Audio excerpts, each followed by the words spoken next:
years ago. Underway. All SEC Texas honors. Tech. And one from Arkansas. LSU down to OU. Foul ball foul. It'll be 1 and 1. Kyler Thompson, just he's missed 6 for 8 this weekend. Edge of the zone. The rest of his team, so now full count 6 on Leon for 50 with 2 outs. So he needs some help. He's got half of them. No runners on. Fouled off at the plate. And it's 1 ball. Slaps it. And 2 strikes to Kyler Thompson. Who last year hit 257 with 2 homers and 23 RBI. Shallow. Compared to the minor outfield that was playing deep out there. 1-2 against Oklahoma. And jammed and popped down the right field side in foul territory. And reaching up and making the play on the run is Christian Turner. He almost overran it. Be able to reach back and make the play. Well, overrun is what's going to happen when you got to run that far. That you got to try to keep the ball off the front of the middle of your cap. And watch how far Turner's got to go after this ball. It's a dead sprint. It's about a 40-yard sprint. And you got 2 guys coming after him as well, and he's able to hang on to it and make a great catch to start the game. I love being out here with Sam again, So especially Christian at the Turner big in right game. field. It's why I wanted more for my symptomatic obstructive HCM. So I asked my cardiologist about Camzyos. With Camzyos, my symptoms have improved, and I can be more active. The second baseman's It's a 0 for difference I 5 can this feel, weekend. Does have a and couple he of can see. sacrifice bunts and a walk. Camzyos is proven to reduce obstruction in the heart 4 times more. Camzyos may cause serious side effects, including heart failure that can lead to death, a risk that's increased with serious infection, irregular heartbeat, and with certain other medicines. Do not stop, start, or change medicines or dose without telling your doctor. You must have echocardiograms before and during treatment. Seek help for new or worsening heart failure symptoms. Camzyos is only available through a restricted program. Before taking Camzyos, tell your doctor about all your medical conditions and current or planned pregnancy, as Camzyos may harm your unborn baby. Camzyos, first in its class to treat symptomatic OHCM. Spinning that baseball back-to-back breakers. Ask your cardiologist about Camzyos. That's the strikeout. Or no. My skin's always dry. Yeah. Like as it is. Yeah, he did get the Your moisture strikeout. barrier is like, help. Not everybody was totally sure about that one. All right, Damian Ruiz in left field, Mike Anu in center, Christian Turner, of course. Its repair serum is the secret to lasting hydration. With 10 times the moisturizers to repair your moisture barrier. Go from dry to visibly hydrated in just 1 shower. And then lock that moisture in with Olay Hydrating Body Lotion. Ooh, shorts look good on you. Why not when you love the skin you're in? Olay Hydrating Body Wash and Lotion. Only Olay. Foul ball to Connor softball Schaus. complex. The wobble is playing all around the ballpark. One of the most notorious lyrics in that song is "Gotta Get Up." El Paso, Texas, indeed got up and showed up to the Helen of Troy softball complex, packing it out. Standing room tickets having to be sold. Ground ball down to Bennington. Throw over to Munoz, having the leap. Nonetheless, safe at first base. 6'3", 225. Second hit of the day. Left-hander from Noble, Noble, call Oklahoma. that an error on Benincourt. Connor Schaus, the third baseman. The count even 1-1. Swings and misses. Down on the count 1-2. He's 0 for 8 on the season. Reaching for the second time is Parker, the sophomore out of California. A couple of runs driven in yesterday. Cassidy Pickering comes back into the plate. He did not have a hit against Vanderbilt. The resume today, perfection. That's outside. Well, she started the game. 2-2 to Schaus. Dugout. After an inning brought back. Also pitched in yesterday's game. Vanderbilt won 13-3. Faced 5 batters on the mound. He'll golf it in the left center. Mike Adu has a beat. It makes the play. And it's a 1-2-3 inning for Colin Fisher on the mound for the Razorbacks. Texas Tech doesn't score. Arkansas coming up next on Flow College. In the last game of the UTEP Invitational against 165 pounds. Burleson, Texas. Another 2 against Montana. A year Parker ago. slings it down left field. It is gone. Ball one high. Back-to-back home runs Ruiz. for true freshman Alyssa Parker. Oklahoma once again scores and increases the lead. On the season. I mean, scored and a walk that drawn. was an absolute missile. Sent to left center field. Defeated Oklahoma State 12-2. That part of the mountain over there. I don't think I've ever seen a ball hit that far here at the Helen of Troy field, but it just kept traveling and hit a ton. 2-0 pitch, and it's 3-0 2-run to homer Ruiz. for 0-0. Alyssa Parker, 2 home runs today. Had last year 30 2/3 innings. The true freshman earning her spot as a Sooner. 17 strikeouts. Opponents hit 321 off him. Meanwhile, Alexis Bandon will pay another visit down inside of the circle. Playing power 14 is nothing strange to UTEP. 3-1. Facing off against Indiana, Texas Tech. Arizona State last year. Like a nice, easy 3-0 for Oklahoma that he threw in there. What's on their minds is redemption fastball from last season. They went in with a relatively will young work the walk. Second walk that he has picked up this weekend. Take a look at the defense for Texas Tech. Left to right in the outfield is Logan Hughes, Kyler Thompson, and Chase Sousa. Connor Schaus at third, Lincoln Garcia at second, Tracer Lopez at second, Robin Villeneuve at in the bottom of the seventh through a sacrifice fly RBI. He's there were behind the 2 dish. errors committed by Oklahoma 3 errors that day in the first 2 games in a tournament in which they went in with a 22-player roster. They had 58 13 errors players last were year. underclassmen. 10 53 were freshmen. games. Shows They'll the get away from the catcher. Quintanar bouncing off the chest protector. Let's see off the second base goes Ruiz.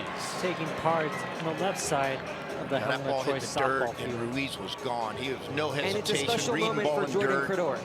Arkansas, despite the score, always Credor, known for an aggressive style base running, trying to take a plus 90 any way they can. You don't have to do it just by straight steals. You pay attention and read ball in dirt. To Michigan State. It's a good opportunity to grab an extra base and get in the scoring position. She was injured. 1-0 the count to Ryder Helfrich. He's 3 for 8 in the season.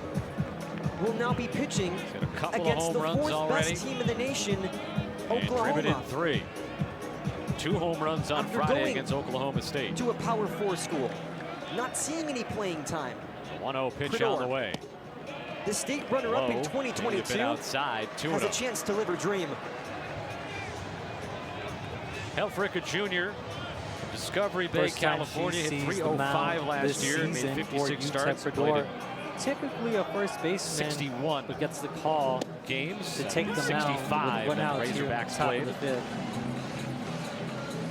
Credor will have an opportunity to pitch against MVP Oklahoma. of the Fayetteville Regional for the Razorbacks. Their 50 and 15 season last year. To deal to Gabby Garcia. Another trip to the College World Series, the 12th Grand Slam earlier in program history. 2 singles after that. Say he's a presence in Georgetown the box. High School at Texas State runner-up in 2022. You know, his first couple Golden games, Glove Award, as well as an MVP. Been offensive, obviously. He's done a great job behind the plate. But if you sit there and just look at him, that is superb-looking athlete in there. Ground ball, it's fair. Down to Munoz. Munoz has out number 2 at the top of the 5th. 6-1, 210, but yeah, he's put together, and that swing is too. Ball to first. Bat speed. Even though the ball was away from him, but when he decides to pull the trigger, and he lets the hammer down on that barrel. Out of Oklahoma, the sophomore. Leadoff walk to Ruiz. He moved up to second on a wild pitch, and a great pitch by Connor Mohan. She earned an All-State first-team appearance. Slider registered there at 80 miles per hour. And welcome home, Helton, Oklahoma. Slider out the strike zone. You got an aggressive hitter who's trying to drive a runner in from second base. Occasionally you can get over-aggressive. The Sooners finds another home run this time. Not able to foul it off to keep the at-bat alive. Sent to dead center by Helter. That'll bring in Mike Canoe, the center fielder. MJ's number 23-0. 3 for 9 on the season. Oklahoma leads. We'll take another look at the home run. Helton did not get a start today. She was brought in as a pinch hitter. 2 for 9 on the season officially. Does have 5 RBIs, hit a home run. Against the UTEP Miners. New to the Arkansas program. It's her first home run of the season. And it comes down. Unique a little bit with that batting stance. Has that front leg. He's up on his toes there, timing the pitch. Incoming to hit is Isabella Emerling. It's a timing device. A lot of guys like to use bat wiggles. He's walked once. Some people, it's a comfort for him. He's got his heel off the ground. Flew out her last time around. Check a second. Backstanding is Ruiz. Yeah, but when you watch close enough, that toe will be on the ground, heel up. It's a timing device for him. But when that pitch and the pitcher's hand separates from the glove, you'll watch him get into a position single on this one. to hit 1 for 3 today.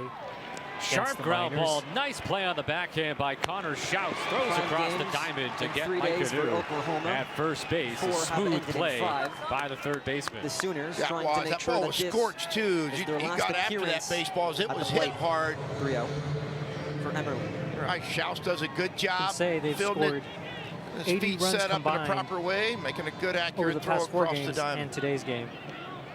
So after Ruiz was at second base with nobody out, he's still there with 2 outs. And here's Cam Kojal, left-handed hitting second baseman for the Razorbacks. In comes batter number 6, 1 for 5. He's drawn 5 walks and almost drove in earlier on today. His 3rd RBI of the season. The senior foul of California. The cutter runs into these left-handed hitters. And the challenge for the left-handed hitters is if the cutter starts on the inside part of the plate in the strike zone, it keeps moving in. It presses their barrel and doesn't allow them to get inside the ball where they can keep the ball fair all the time because it keeps coming towards them. And if you get out in front of it, you're going to do just that. You're going to hook it for a foul ball strike. Saw those superb numbers last year for the second team All-SEC player. From Texas and Oklahoma jumping to the SEC. Down to the count, 0-2. 333 last year with 15 homers, 62 RBI. That go over to the Pac-12. What does the Mountain West do? 55 starts. They bring UTEP into the conference. That change will be made July 1st of 2026. Playing for the Commodores in 2024. News in the football world. Close, North Dakota State University will be a football school. Got this jam that he created. Dayton has got herself a base hit with 2 outs. Pitch. The first base hit for Dayton.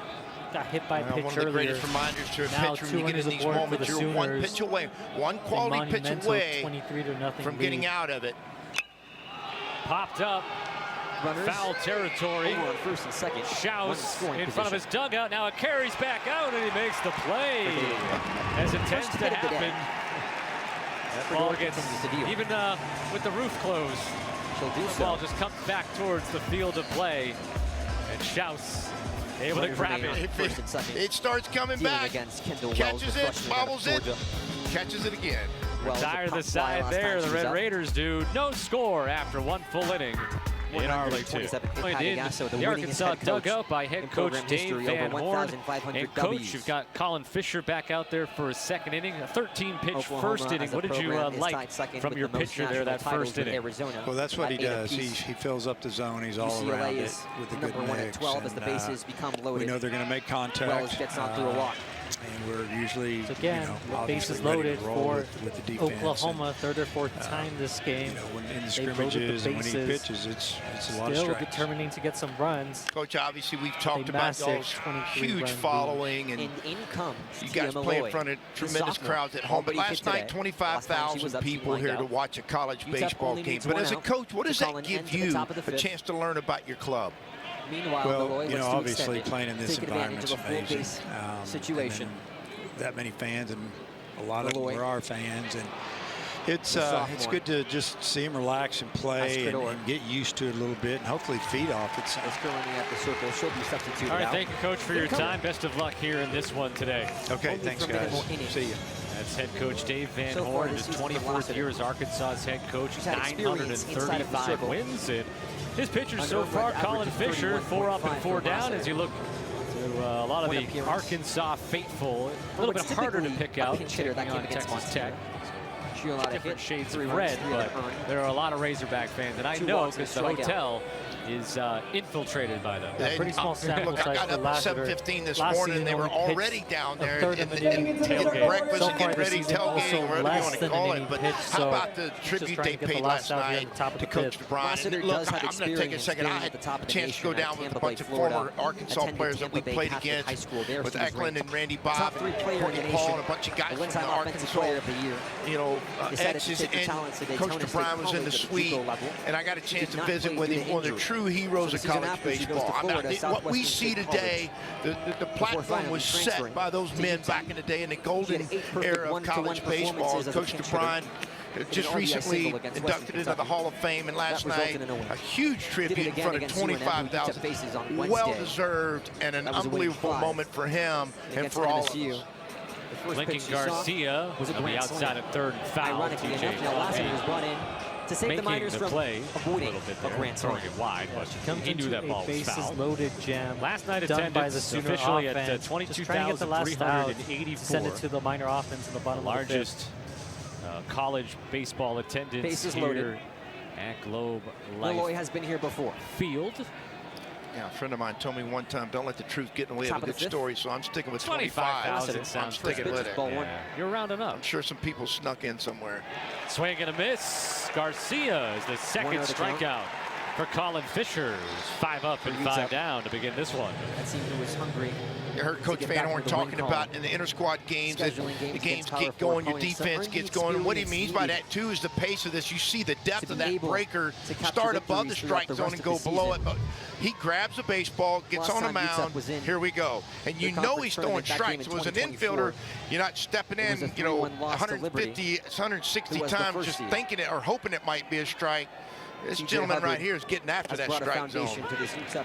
Here's Hollis Porter, giving them their first. We had 1 at bat Friday against Oklahoma. Since 2010 and 2024. Did not play yesterday against Vanderbilt, transfer from Maryland, where he led the Terrapins with 21 homers, 64 RBI. Meanwhile, over high 55 drive, games. 1 run in for Oklahoma. Bases remain loaded. The Sooners will bring 2 more runners in. 25-0 the score. Pounding the strike zone right now. No balls and 2 strikes. Now a 2 RBI single by Malloy.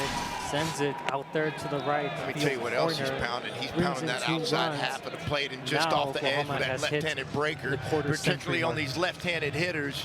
I think that's 6 of them. Oklahoma, in just the first 2 innings or inning and 2/3 of these as they lead 25-0 over the UTEP Miners. I'm shocked to see another one. The NCAA tournament outside was 2-2 to Porter. That was a year before. From Hurley, Mississippi, who's made head coach. It was Jim Beitia in 1994. Called strike 3.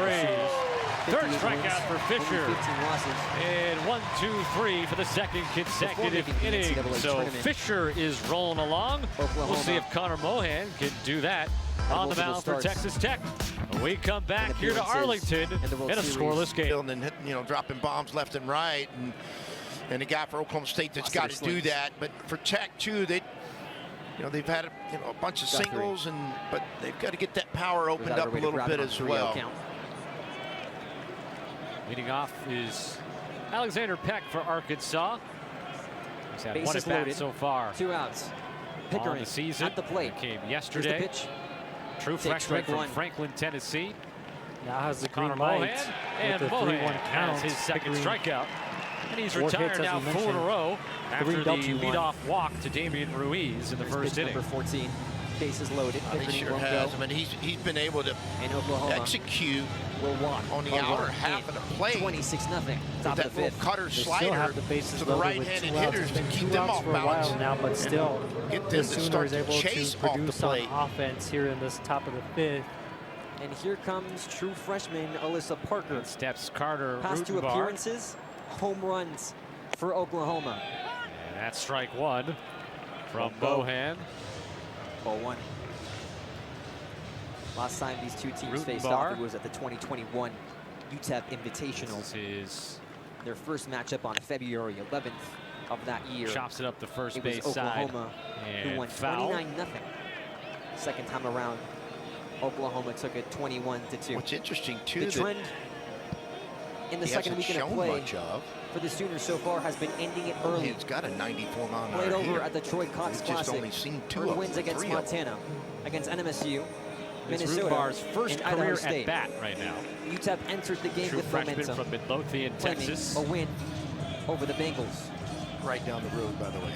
The starting quarterback on the football team, which is like, I mean, he's the biggest star in town, right? Coming at the hands to Arizona. 11-6. The way they responded. I mean, I've learned everything I know about Texas high school football from the TVs and movies. Well, that's not it. That's not it. Okay, document. That's not it. There's a lot to it. A lot more than just that. That's true. Here's Parker again, who has a home run. But I will tell you what you think it might be. Sent to left center field. It is beyond. Yeah, it's more. It's that important in this state, as is our baseball programs now. It used to be just football, and to send it back high school to the minor coaches offense. here in the great state of Texas do an incredible job. Junior college coaches the same. 5th in the SEC in batting. 3rd strikeout now for Mohan. Getting Rudenbar. Slings. Of course, Will walk. Think of, 27-0 lead for Oklahoma. Just had the passing of James Vanderbeek, who plays the you have a quarterback who steps in for the another walk, guy, another run. It's now a 27. We got to look at that ball just off the plate. Scott, and that's it. That was more of a curveball, a little more 12-6 breaker away.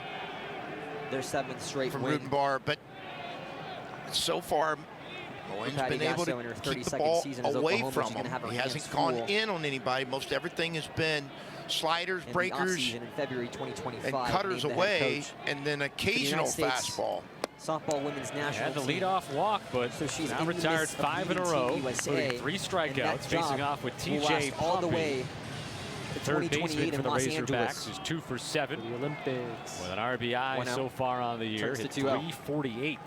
So this is already the 13th batter up to bat for Oklahoma in this top of the 5th. And that 348 a year ago was, well, ahead for the Sooners. Kind of buried the lead here. Was They'll for Texas Tech. Cathedral City, California, to play at the Mary his former team. Classic. And now the count is 2-2. So yeah, last year Pompey with Texas Tech, the last 2 years, hit 348 last year. Thursday, February 19th. Was a freshman All-American back in 2024. Now his season ended early, 19 games in. That same day. Due to an injury. And now he's on the other side. And another lifted foul. College athletics. Modern day college athletics right here. You're seeing it just as consecutive walks now issued by whether you're sitting at home or in your 28-0 here at the ballpark watching it on your phone, whichever it may be, but that's just the way it is. Paige Lassiter will be brought out, and in comes still 2-2 with 2 outs here in the bottom of the second. Of this that's weekend. Outside. Full count. Incoming Carson into the circle, Brumbaugh is on it'll deck. be her 6th game at the Dr. Deanna and at the Lisa Arkansas Memorial team that was 24th in the country last year with a 309 team batting average. Pitched 4 innings against Minnesota. A game. 4 against Idaho State. 3 against Montana. Then in the you know, I'm sure Tech, their guys are like, oh, we got to get him out because he was with us. And look, there's also that, hey, that's my friend. That's my buddy. You know, you grow up together when you go to college. And so there's mixed emotions for both of them. Now up to the plate for Oklahoma. It'll be the ball 4. 14th batter Razorback runner, both via the base on balls. She looks to end it. UTEP looked like that ball was going to hang in there just enough to catch the top half of the strike zone for a strikeout looking. Game time on 2 p.m. Stayed up out of the strike zone for ball 4. Plus, after that, and here's another freshman for Arkansas making resuming play on a February debut. 27th. Over in Albuquerque. Changes in the lineup today after the first couple of games. And at the Dave Van Horn using today's game as an opportunity to get that'll be UTEP's last stint. Some freshman before starting conference play at home. And swinging at the first pitch, Carson Brumbaugh has his first hit into left field. Rounding second and tripping over the bag, not so gracefully, is TJ Pompey, and he's back to the base, and he's okay. For UTEP. Lost his helmet. Hopefully he's okay. I think he is. He might just be more embarrassed. Maybe. Just trying to get that last out, because this is the 14th batter for the Sooners in this 5th. He's nodding his head like I think he's going to be okay. Again, doesn't swing. Brumbaugh does a good job of going out and getting after this slider. It was away from him. Good enough flexibility in his lower half to stay with it. Complete game at over 100. Putting his left hand down is probably the wrist is probably what bothered him the most. Last time around. You say he might have been. Now, bases loaded. As it happens. You play this game long enough. A strike. Dirt and run hard and play hard. You're going to. Especially when you're that fast. Indeed. Well, I won't know what that looks like, but I'm just saying it. Bases loaded. There you go. I sold Carson Brumbaugh short. He actually made he already had made his debut. Swung on and missed. That's his second career. Strike 2 off a foul. So now an even 2-2-2 count. So it's 2 for 9 now. For the Sooners. What has been excited high, 2 balls and no strikes. I learned very early on in broadcasting school ties, in my book, if you make a mistake, just admit it. Let the viewers, let the listener know, hey, I messed up there. Yeah. They got deals. You know, I just want to fix it for everybody listening. If you're might be yelling at me about it through the TV, right? Just missed the edge. Christian Turner, by the way, is also a true freshman for a full count. Now he did play, has played. This is his first at bat, though. Slings it. Swung on. Second plate appearance. It could be his first official at bat. Elton remains alive. He's from the sophomore out of Oklahoma. Louisiana. Earned Oklahoma All-State first-team honors as a senior in high school. State of Louisiana. Top of the fifth, 3-2. Baseball system is Swung good on. As well. Fly ball. It's down the left. Marquez collides with the fence. To Turner, made a nice play. Running down a ball. It's a tough collision there at the fence for Marquez, but thankfully she's all right. Marquez has been good so far from left field. First inning. Making phenomenal catches earlier and gets a round of applause from a jam-packed Helen of Troy softball complex. Ball ruled foul. Score remains 28-0 with a full pitch count, to Turner, 3-2. and he fouls it off at the plate. The runners were in motion there. Yeah, Moen using a high leg kick. A bit slower. He's going to be above a 1-5, meaning from when he starts his delivery to when the ball hits the catcher's mitt. And when you see that as a runner or as a coach, you green light your runners, particularly if the front end can run like Pompey. And so is all right out there. Seems to be all right. They're going to be that slow and deliberate to the plate. They're going to try to take the next 90. To catch it.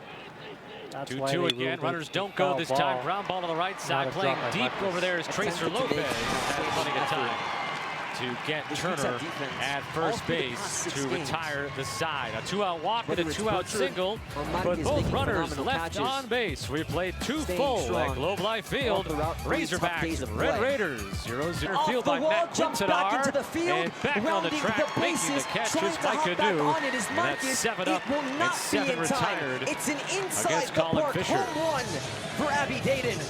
Want to watch a center fielder make just adds on ways to keep scoring. This time hard, a ball that hits breaks, the turns top of back, the fence. keeps the ball off to the side of it, understanding how much space he had to get to center field. For Oklahoma. His corner outfielders helping him. The Sooners are not way easier than it is. Leading the UTEP Miners, top of the 5th. Robin Villeneuve takes the first pitch strike from Fisher.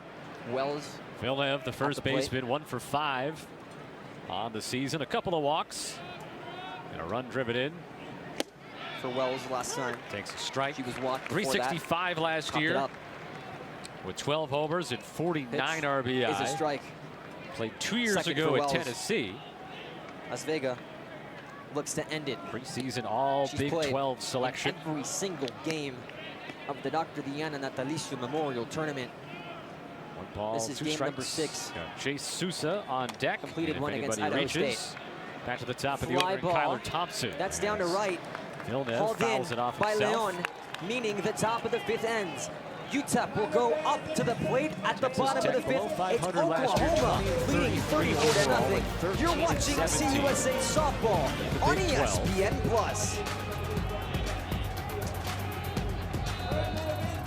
Cuando cumples 45, te tocan tanto las mañanitas como examinarte contra el cáncer de colon.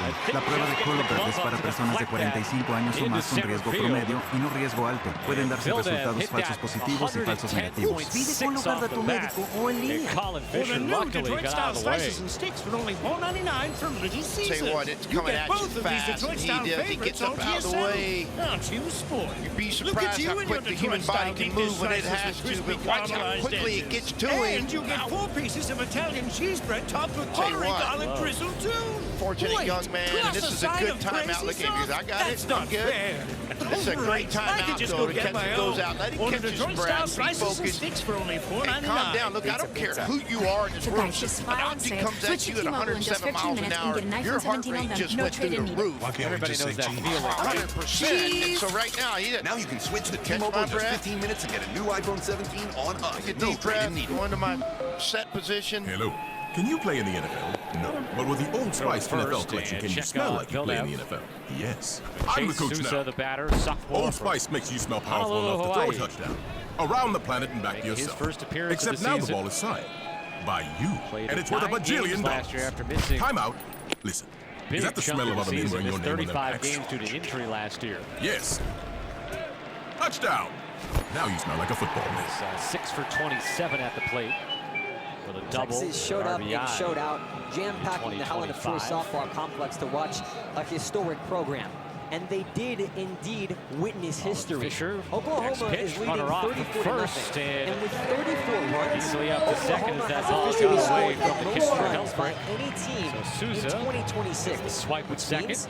Oklahoma is third all-time for most runs in a game dating back to 2000. He was stealing. He had an unreal jump. There was nobody going to throw him out. Is Oklahoma in 2021 he saw when they something beat in the move that allowed him to have the confidence to get that kind of jump off of him. Being part of the 2026 season slides outside. that Oklahoma 2 balls in a now strike. occupies 11 of the top 25 positions for the most runs scored in a game. Texas Tech 6 runs on 12 hits, and just 1 extra base hit over the first Oklahoma 2 games of the season. Foul ball. Out. A wave and a miss by Cassidy Souza. Pickering comes up with the catch. 2-2. I mean, there's just so many words to describe Oklahoma's performance here in El Paso today.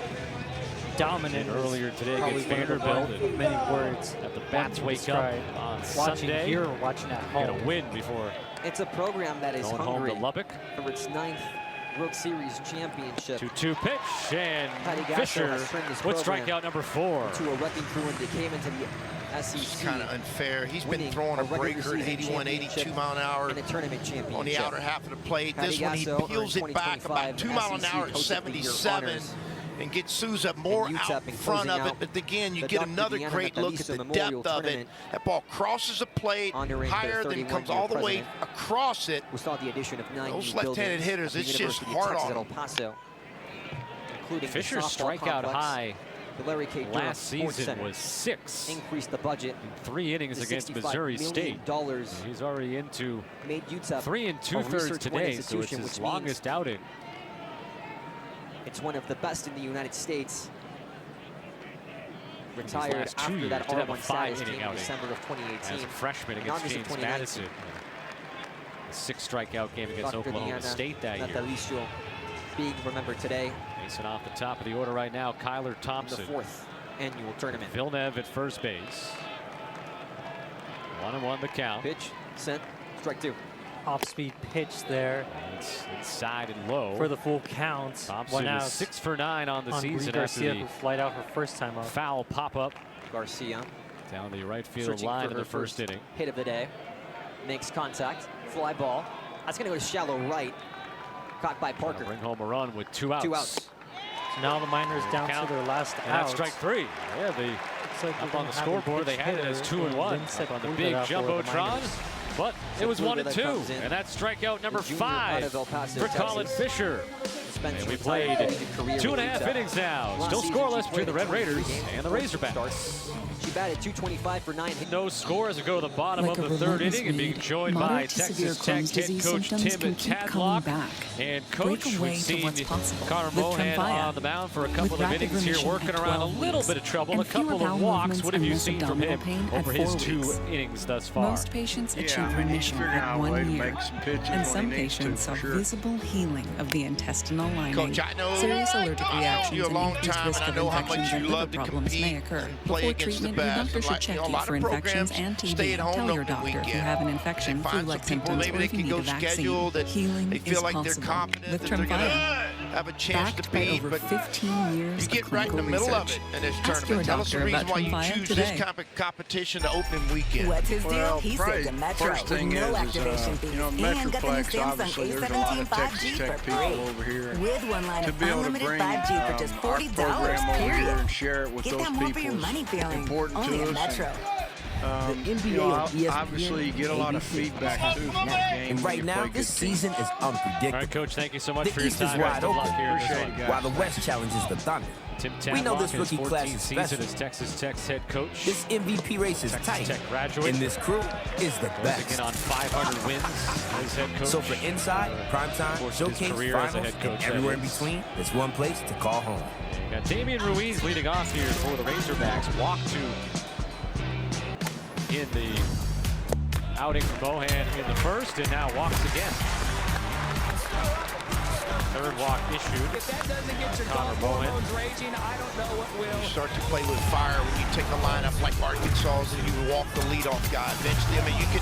I'm not saying you can't escape it. I'm not saying that he's not going to get out of it. He's already dodged it once, but you begin to play with fire with this lineup, any lineup, or walk the leadoff guy against the Razorbacks, and it's put yourself into a challenge early Our team, in the game. our school.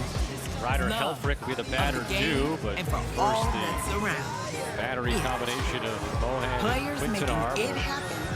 meet up with Robin Villeneuve. And the moments that make us all part of it. Helfrich struck out swinging his first time. Where we're throwing it 3 down. for 9 on the season. And we're walking. He's already stroked a couple of home runs this year.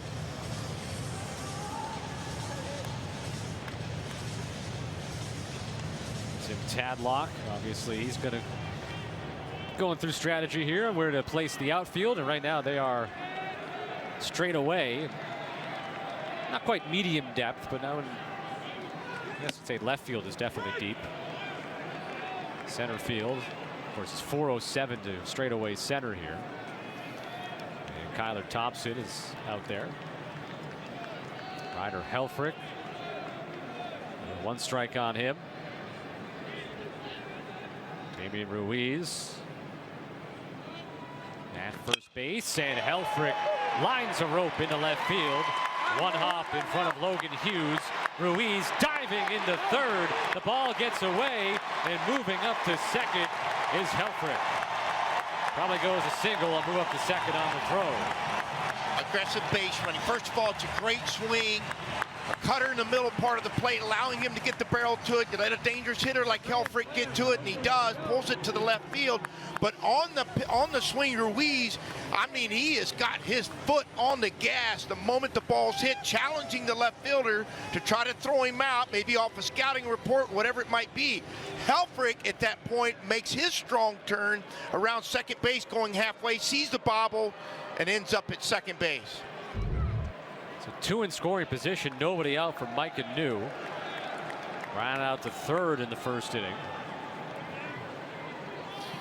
Well, let me say this about the base running. First of all, you got to know what you're doing, the instincts of it, and then also you're coached that you feel like you can get to third base on a routine hard hit, 1 hopper to the left fielder. And then second of all, which may be the first one, you got to be athletic and fast enough to be able to pull it off. Fouled off the right. 1-1. New is a transfer from Marshall. Hit .276 last year for the Thundering Herd. Led the team with 15 homers and 52 RBI.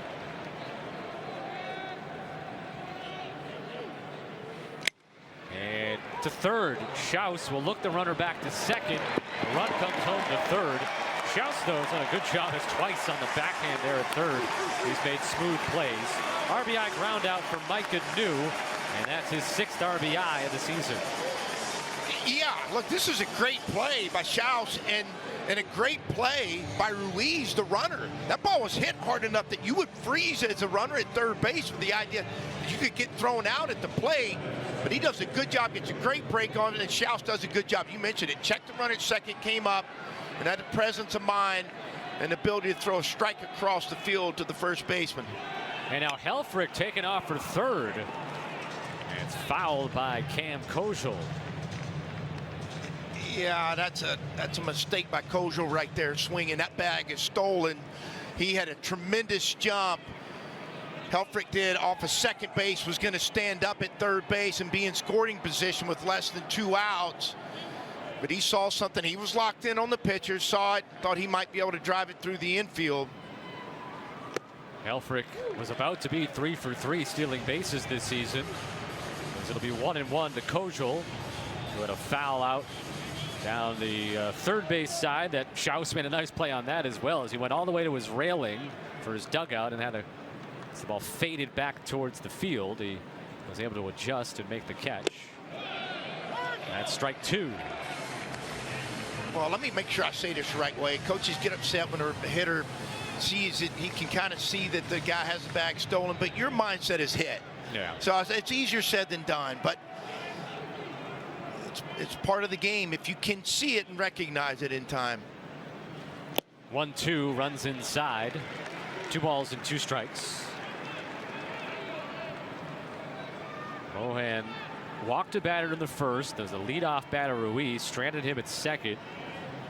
Got the first 2 outs of the second inning, then had a walk to Pompey and a single to Brumbaugh, but then left those 2 runners on, but ran into trouble to begin this third inning, giving up a run on the ground out. And as we are getting ready to bring you here into the booth, and being joined by Emily Jones, a proud Texas Tech alum, also reporter for the Texas Rangers. I guess it's an early start for baseball. It's not Major League Baseball yet, but you get to come out here and still see some good baseball. Yeah, absolutely. Always happy to get out and support my Red Raiders for sure, and these are familiar surroundings for me, so it's nice to see the place with such great attendance. I know Arkansas draws well, but hoping my Red Raiders can get back on top in this one. All right, guns up. Everybody always talked about Red Raiders, guns up, famous Texas Tech alums and everything that's going on.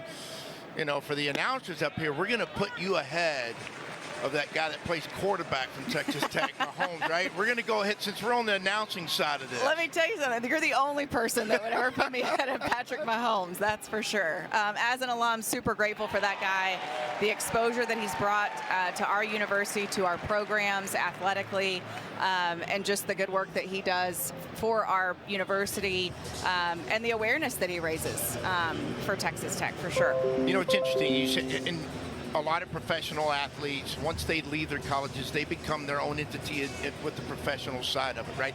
And they love their universities. They know what they've all done, but not all of them come back and go, yeah, that's my place. I want to go to a softball game. I want to go to a baseball game. I want to go to whatever it might be, which is what and a lot of them do, but certainly Patrick Mahomes does. Yeah, I feel like he's taken it to another level, really wanting to put Texas Tech on the map. And I think a lot of that comes from the West Texas mentality. I grew up in a small town 40 miles north of Lubbock called Plainview, called that for a reason. And, you know, I think we have a little bit of that chip on your shoulder. Let's go out and show who we are, and that pride that you have in not only Texas Tech, but in West Texas as a whole. And we couldn't be more thrilled to have him on our team, so to speak. Being joined by Emily Jones, a Texas Tech alum and also Texas Rangers reporter. And I know I'm kind of late to asking this question, but I'm from the Northeast. Fenway Park is what I'm used to.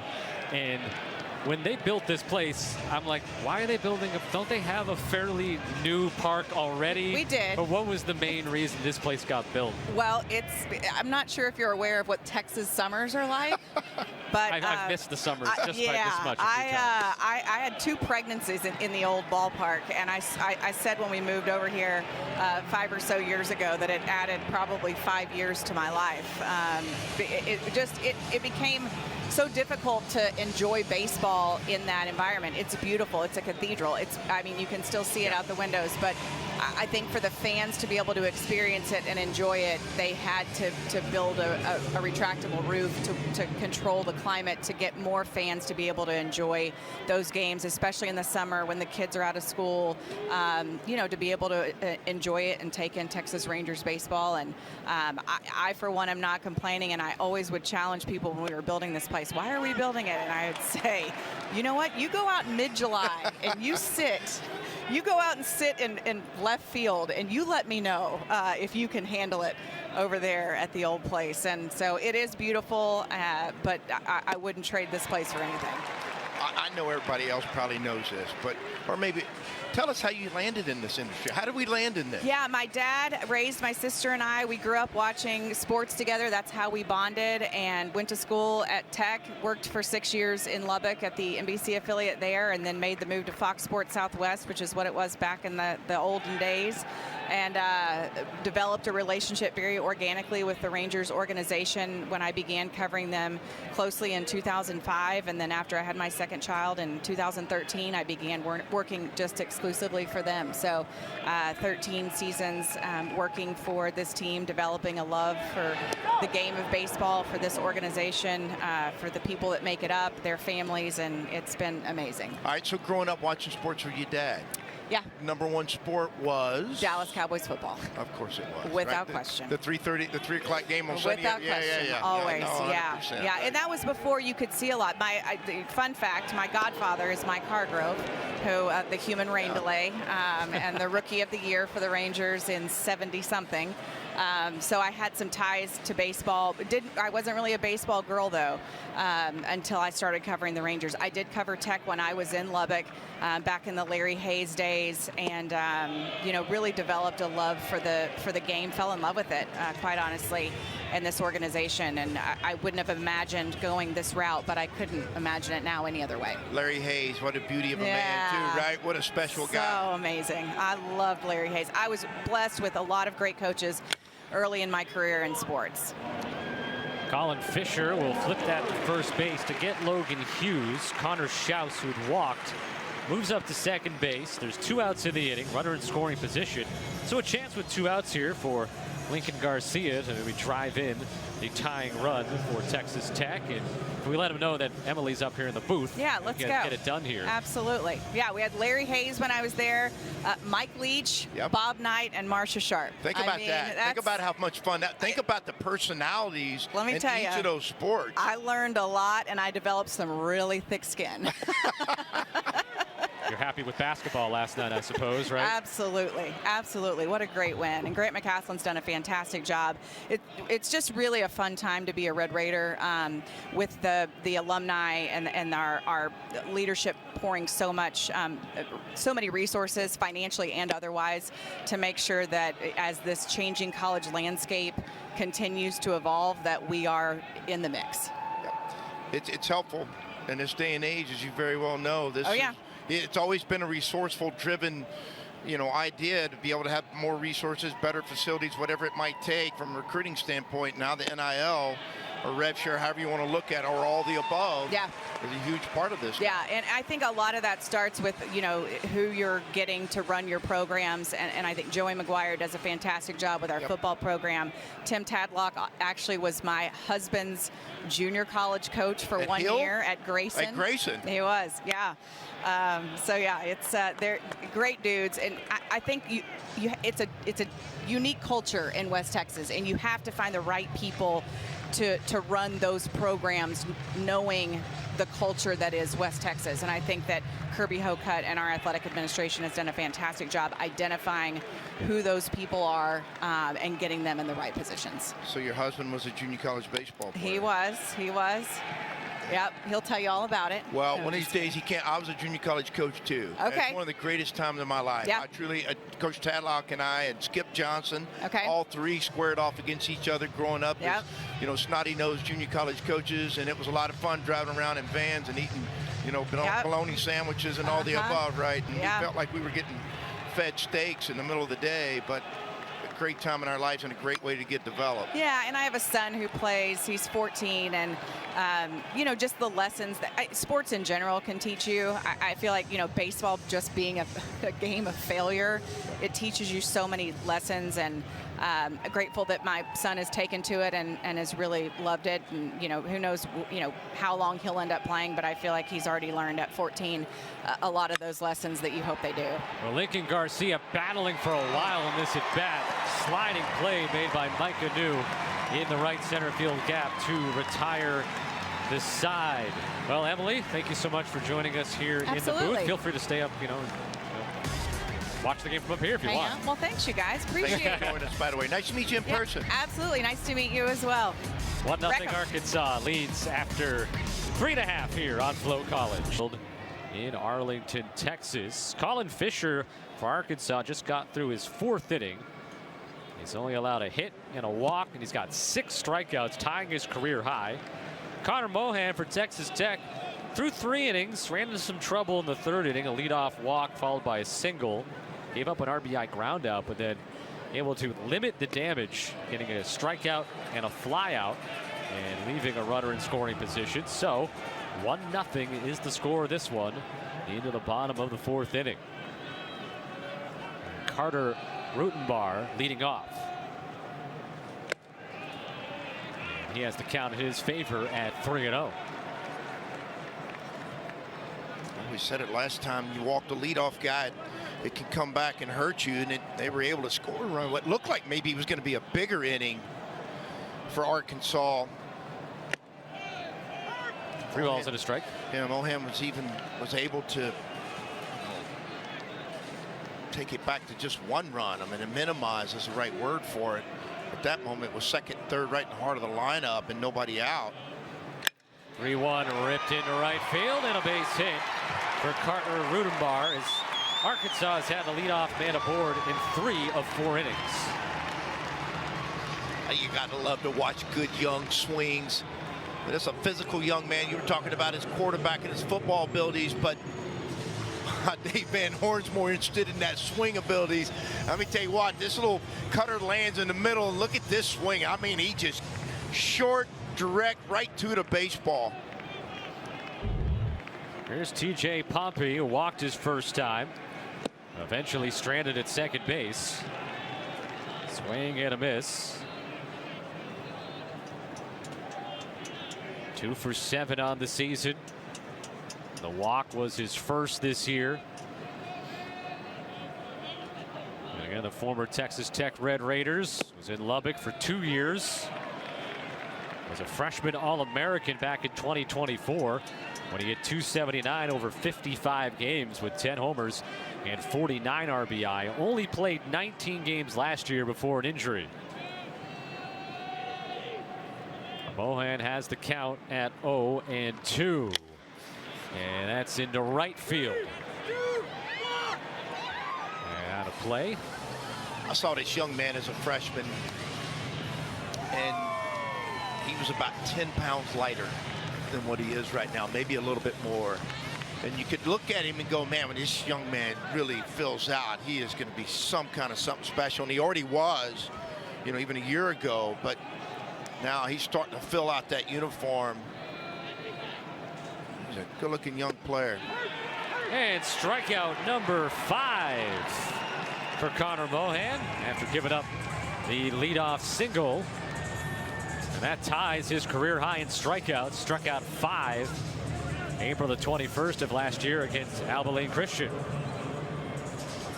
They spit 3 different type breakers: a curveball, a cutter, and a slider. And it's a lot of them. I mean, it's more off speed. I bet it's probably, you know, 4-to-1 breakers or some type of breaker, maybe 5-to-1 versus fastball, but it's been effective. 68 pitches so far for the right-hander, with just the 1 run on 3 hits. Does have 3 walks, but this is a Texas Tech pitching staff over the first 2 days of the year gave up 23 runs on 21 hits. Strike 1 thrown to Carson Brumbaugh, who had a single in the 2nd inning. He's 2 for 9 to begin his career from Edmond, Oklahoma. His father, Cliff, played for the Rangers, as well as the Rockies. Big swing, and it's 0-2. Yeah, he didn't leave anything behind on that swing. He was either going to hit that thing right down the left field line or out of the ballpark, but he was getting busy with his barrel. 0-2. Misses outside. 1-2. Missed by much. Even if that ball would have crawled back in on the edge of the plate, that's tough on those hitters. You're sitting out there, you've seen breaker, breaker, breaker. All, you know, even your first at bat, it's been breakers, and then all of a sudden 0-2, he just dots a hard fastball on you. And positioned perfectly, Tracer Lopez flips it to second for 1.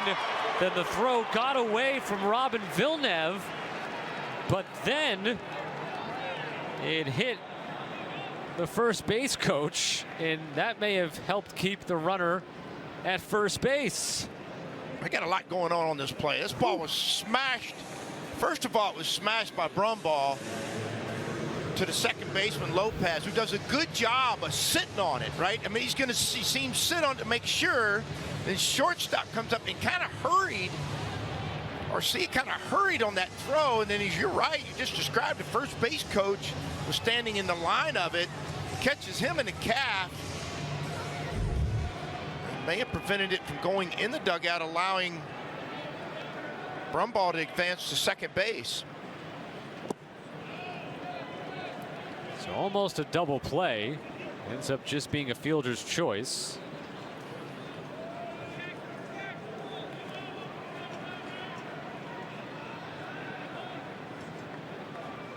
One ball, no strikes to count. with Christian Turner at the plate. Runner, a little hesitation taken off from first base, and it's fouled off. Yeah, that's interesting. He didn't act or react like it was a delay steal, but he did have some type of attempt towards second base, and then obviously he made contact with it, and then he got to go ahead and go. But that's Hudson Polk, by the way, who's the first base coach, former Razorback catcher. Had 2 seasons for the Razorbacks after he began his career at Oklahoma. So he had a kick save, but he wasn't intending for it. No, he was not.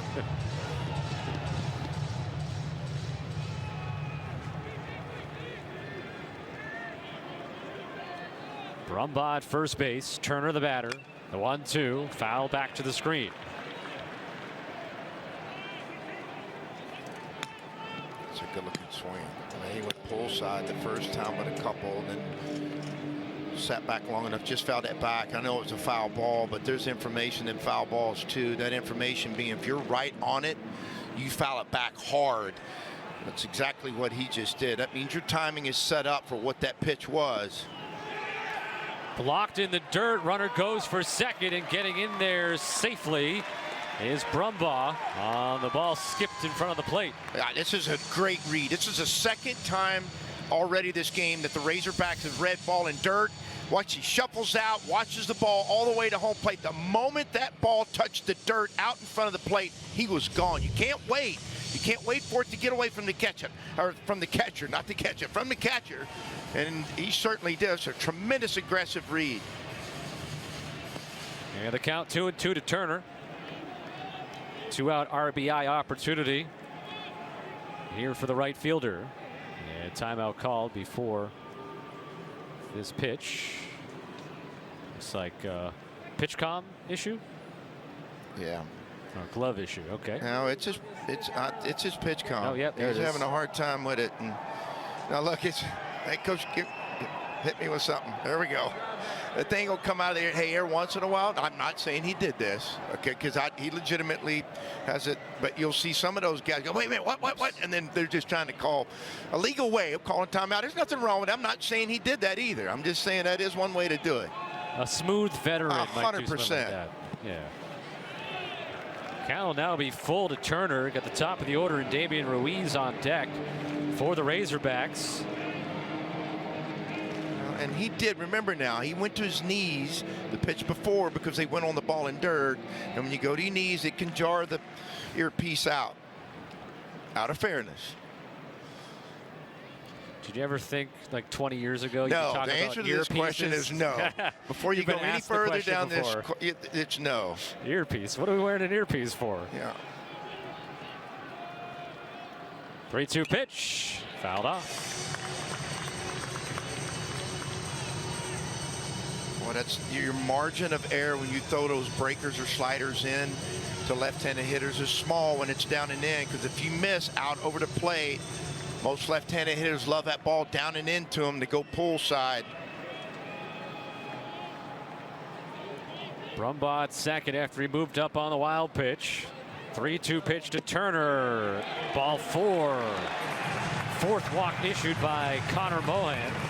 First and second for the top of the order in Damian Ruiz. He's had runners all around him all day, and he's been able to wiggle his way out, except for one so far with the 1 run scored. But you almost just feel like you keep flirting with this Arkansas lineup. Obviously, they've got the ability to make you pay for it. Razorbacks have left 4 runners on base, 2 of them in scoring position. As Damian Ruiz steps in, the transfer from Lamar, who's the Southland Conference Hitter of the Year last year, hit .388, 7 homers and 46 RBI, and now got a mound visit for Texas Tech.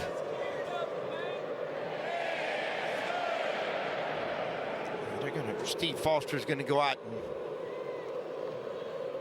try to calm his young pitcher down. This is Coach Foster's first time at Tech, first year, I'm sorry.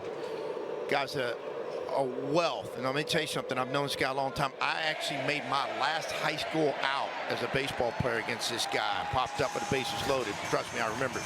in the state playoffs. It would have gone to state, but he's a wealth of knowledge, a tremendous pitcher in himself, in his mind, but the guy technology-wise is ahead of, I mean, he understands the new era and the new age of pitching, how to spin the ball, how to make the ball move 2 different directions, arm care. I mean, this guy's been in the big leagues and been in professional baseball for a long time, and I say a wealth of knowledge. It's true. Throw to second. Getting back there, Brumbaugh. Ruiz has walked twice. He did score last inning on the RBI ground out by Micah New. Arkansas eventually left a runner on at second base. That's ball 1 on pitch number 81 from Connor Mohan. And as expected, the crowd is filled in here for this second game, especially with the Arkansas faithful. Although, again, like I said, it's hard to pick out the differentiate the red, but I'm sure there's a fair share of Texas Tech support in the crowd as well. They travel well. They do. You heard Coach Tadlock talk about, and Emily too, talk about how the DFW area is a huge, you know, contingency of X's. That's a strike. 2-1 to Ruiz. Quick story here. I sat down last night at the hotel bar, sat next to a couple from Chicago that were Arkansas fans. And they said they just moved to Arkansas, and Arkansas is the team. So now they follow around the baseball team and other sports. And just contagious. Really, Well, they were calling up the pigs in my hotel this morning about 7:15. It doesn't matter what age, who you are, where you are. If you're an Arkansas fan, you got the pig suey going. 3-1 to Ruiz. The pitch. And he walks for the 3rd time today. And the bases will be loaded for just the man you want to have up with the bases loaded, Ryder Helfrich. That's what a good leadoff guy should do, and you see why he was a Southland Conference Offensive Player of the Year. Ruiz, he's patient, he's confident. I mean, he's seen several pitches today, but has not chased out of the zone, and now we have set ourselves up for an epic battle right here with the bases loaded. 2 outs. You've got the starting pitcher. Man, Mohan's been able to wiggle his way out for the most part. We'll see what happens. First pitch foul. There is action in the bullpen. There's a right-hander throwing. And then I believe someone else is up there standing but not throwing. Hard to tell from this vantage point. There we go. Always helped out by our crew.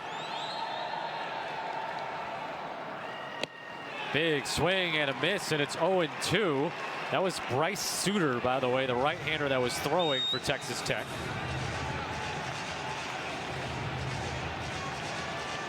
We'll see if Helfrich tries to shorten up a little bit and go the other way, because they're going to try to keep it away from him.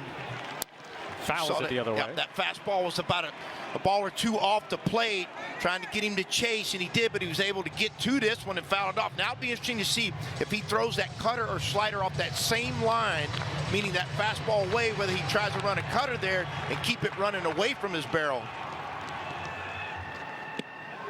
Like that, but he didn't chase it. Lays off 1-2. This is fun. You got one of the best hitters in the country in a big moment. A young pitcher trying to work his way out of it. High chop, cut off by Schaus. Gathers, throws it away. 1 run will score, and here comes the second.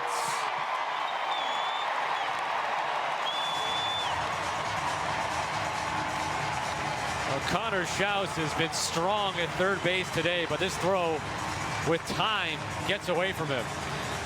Well, the ball's to his left. He had an option to go to second base, and he thought about it. He was going that way. He glanced that way and then thought, well, I'm going to go ahead and go to first. We're going to get another look at it. It's to his left. High hopper, he's seen glance at second. He does a decent enough a job setting his feet, but he threw the ball up the line. And that's tough right there. And obviously they're going to make a change here, but Handling the baseball in these moments is such a huge part of winning and losing baseball games, is playing defense. So the error by Schaus allows 2 runs to score. And this inning will continue, but with a new pitcher for Texas Tech coming on. The Razorbacks have scored twice here in the 4th, and they're on top of the Red Raiders 3-0 at Globe Life Field in the 2026 Shriners Children's College Showdown on Flow College.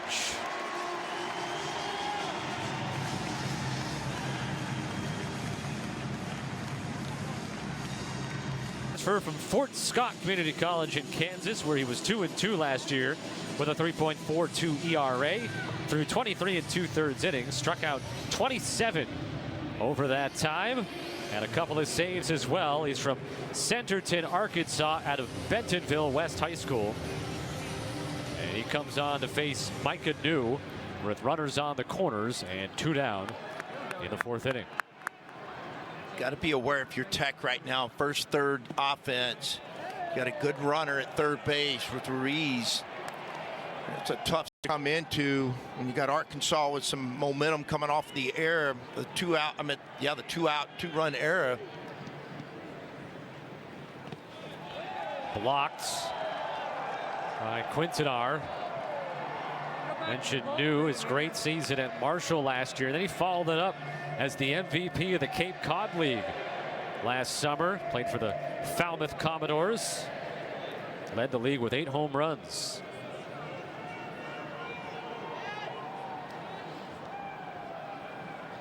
(2-0). 3-0 Nanu. Danger of loading the bases back up here for Arkansas.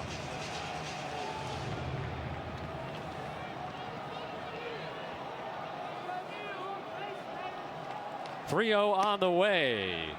In there for strike 1.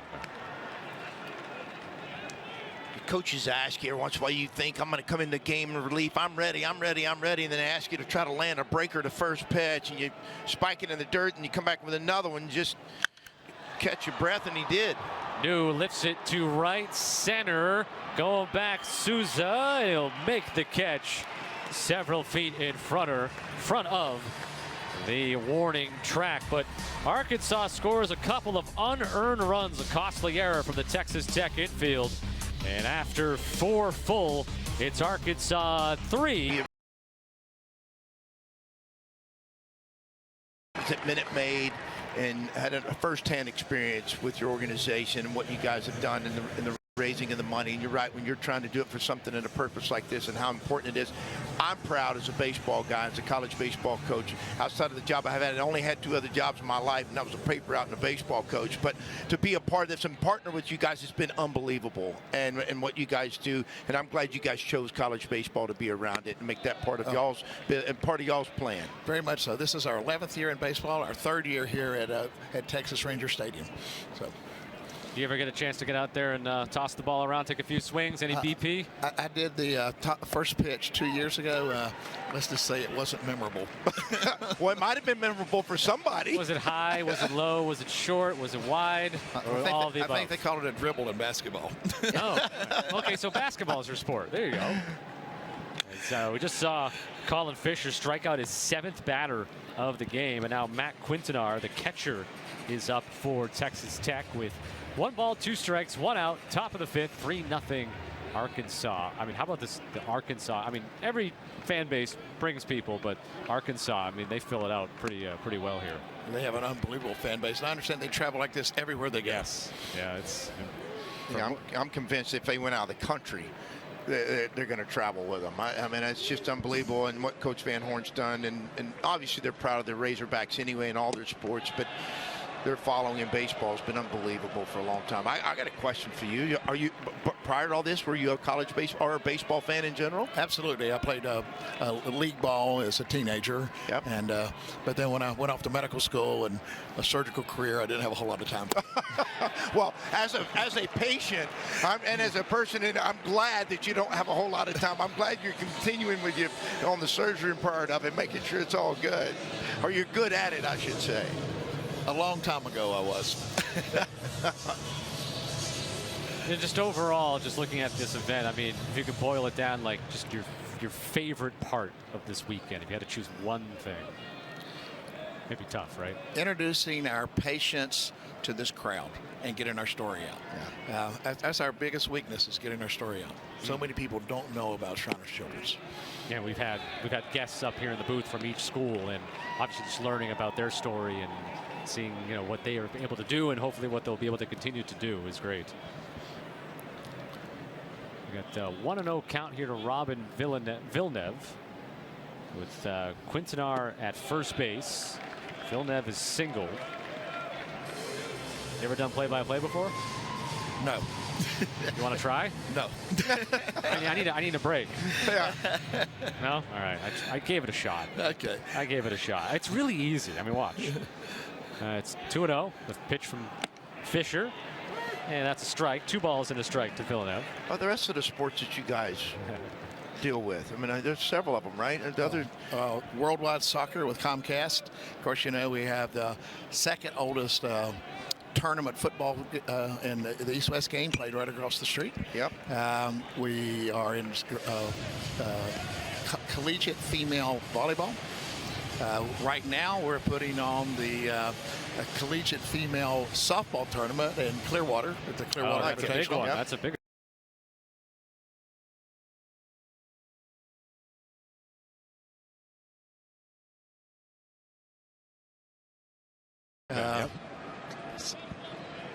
golf. We're big in golf. We're doing paired with Intersports, doing the World Championship Cup, which is kind of like the Senior Ryder Cup. And recently, we just paired with TGL, you know, the new modern golf, the hybrid golf. Oh yes, I know. Tiger Woods and Rory's deal, right? Yes, they are. Yeah. They're one of the Have you been out there live to go see it? I'm going on the 23rd. Of course you are. Of course you are. I think I'm giving an interview there. Yeah, of course you are. And I don't blame you. I'm just jealous. That's ball 3 to Villeneuve from Fisher. Again, runner on at first with 1 out. Here at the top of the 5th, Texas Tech trying to battle back from a 3-0 deficit, giving up a couple of unearned runs in the bottom of the 4th inning on a throwing error. Payoff pitch, and that is skied foul. And still 3-2.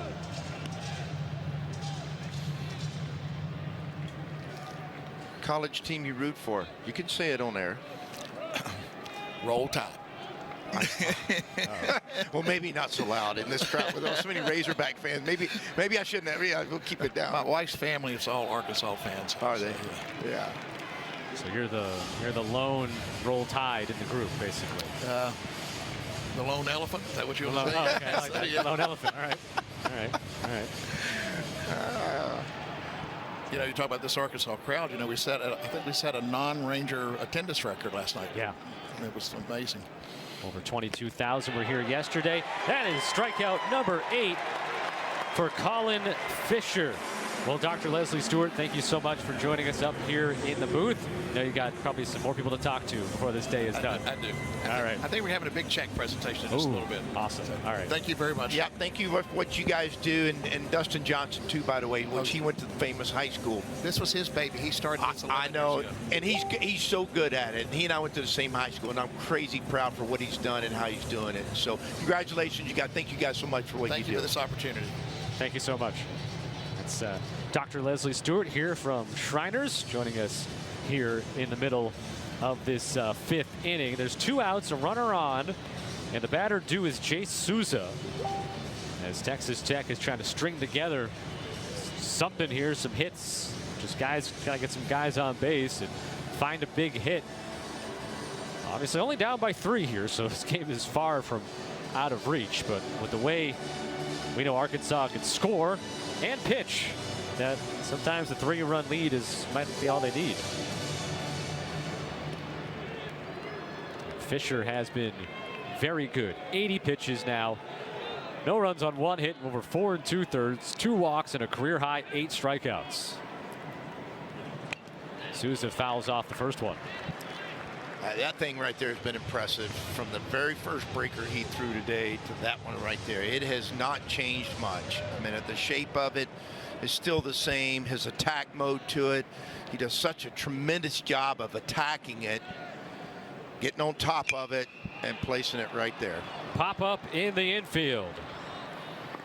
ballpark I'm in. I'm going to tell you what. I remember playing in front of 300, 400, 500 people back in the day at times in different places. And college baseball's grown so much. And to see these kind of tournaments and what Rep Sports does for these opening 3 tournaments and how they've been able to grow their footprint and to help college baseball. Because again, the golden years for me were the 80s, and to see it where it is today, the crowds, the resources administrators are pouring into this sport, the attention, TV, all these things that, you know, have helped propel college baseball where it is today. The coaches, I mean, and not last but first in mindset, the players. I mean, it's just, I mean, the quality of baseball we're seeing is just been unreal. I was telling some of those guys last night in that suite from a bunch of the Arkansas guys, I was like, this is as good as clean of baseball as you're going to see, and mature baseball as you're going to see in colleges where we're at right now. Bryce Suter facing his second batter. Just walked Cam Kojal, and now the new first baseman coming up to the plate, Reese Robinette. He went in to play first base in the last half inning, and so he will get his first at bat today. He is 2 for 8 on the season with a walk and an RBI. And now meeting with the catcher Quintanar and the pitcher Bryce Suter. Connor Mohan, the starter for Texas Tech, went 3 2/3, 3 runs with just 1 earned on 3 hits, 5 walks, 5 strikeouts, 2 wild pitches, but he pitched well enough in the end there to get through 4, only allowing 1 run, but the throwing error by the third baseman Connor Schaus scored those next 2 runs. Yeah, that's a great point. I mean, he pitched on the edge often, right? Meaning he was had some traffic with runners on, but he was able to wiggle his way out and make pitches when he had to make them, and did again, and gave his defense a chance to get him out of there, and the throwing error certainly is looming large in this game right now. 90 pitches, 54 strikes, and now Tim Tadlock is coming out. And he does make the pitching changes, but I didn't see any signal here. And looking out to the bullpen, there is a lefty throwing. Yeah, I think they're maybe buying some time to make sure he's ready to go with the left-left matchup against Robinette. And Rutenbar on deck is also a left-hander. Home plate umpire. Yeah, they're making a change. And there you are. So new pitcher will be coming on for Texas Tech. It'll be Jesse Rusnak coming on, a freshman for the Red Raiders. They're on top 3-0 right now. Got to go home after this one with a 2-1 record. Meanwhile, Texas Tech, they're trying to salvage 1 win this weekend. Arkansas, by the way, is going to be right back here starting, well, tomorrow. They're right back here tomorrow. Yep. They're playing Tarleton State in a game here at Globe Life Field. That'll be at 2 o'clock. And then they will go home for a series with Arkansas. Excuse me, they are Arkansas. With and that was Rusnak off of him, and they end up making the play at first base. 1-4-3. Robinette retired.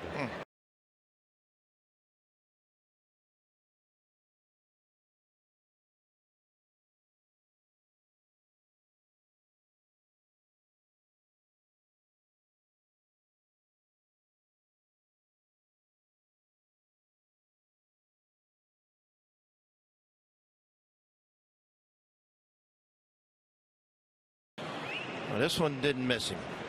We got earlier in the game. Misses. It looked like it maybe got him, hopefully, in the shoulder. Like, get another look. I'm not sure I want to watch. Right off his shoulder. Upper back, shoulder. Is that the first pitch he threw? No, second. Second pitch. Second pitch he throws. The hard part about these for coaches and trainers is that, you know, you got so much adrenaline right now. You don't know how bad you really got hit or what it really feels like, because that adrenaline's pumping through your body. Is that the? I have to look back at the replay again and see if it was the left or the right. It looked like it was his left after he followed through, but move on, see if he can get busy. Young man from right down the road. Brock, Texas, which is just barely right outside of Fort Worth. Used to be a little 1A school, and it is absolutely not now. It's a growing part of Texas, but a great little baseball community. I can imagine that at some point that's going to knot up. Not feel too good for him. Obviously, he's going to give him the thumbs up, so. As he's okay. We'll see. Mentioned that Arkansas, their game tomorrow here against Tarleton State, and then home for taking on Xavier. Texas Tech will travel on to UTRGV for a game on Tuesday before they open up their home schedule over the weekend against Albany. Play a 4-gamer with the Great Danes.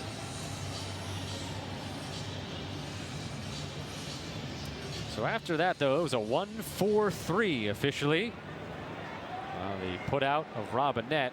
Kojal moved up to second. Carter Rutenbar is the batter, 1 for 2 with a strikeout and a single today.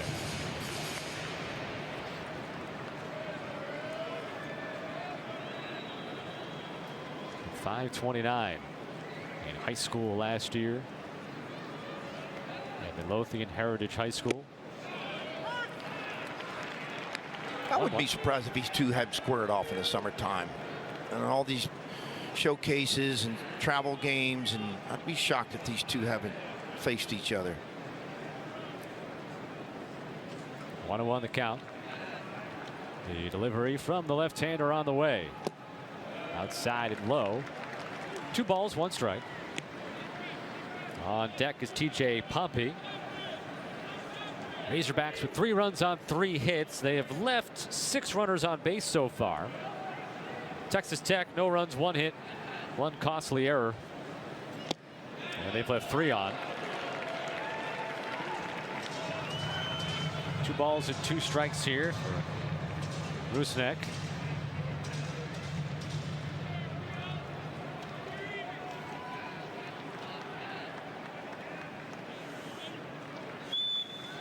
Delivers.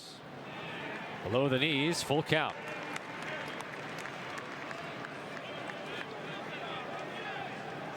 The ball comes out of his hand easy. That's 94, 95 miles an hour with not a whole lot of effort. And now the payoff pitch comes. And it's a strike 3 called. And the first career strikeout for Jesse Rusnick. Get that name correct there for the family. Jesse Rusnick with his first career strikeout. Yep, and that's a good pitch on the outer half of the plate. A fastball away. Looked like it might have shaved off the outside edge of the plate. Sure did. It's going to be, I mean, shaved off the edge of it. Right outside at 94. Strike 1 to Pompey. So now there's 2 outs. Pompey has walked and struck out looking today. He's 2 for 8 on the season. Swings through it, and it's 0-2. Rusnick bouncing back after the second pitch he throws, gets hit right back up the box off his upper back or behind the shoulder there. Takes a few warm-up pitches. He's ready to go. And now looking for his second strikeout. No balls and 2 strikes. I'll say it one more time, and he's not going to be the biggest guy on the field or on the pitching staff, but that easy arm action, the ball just explodes out of his hand. 94, 95.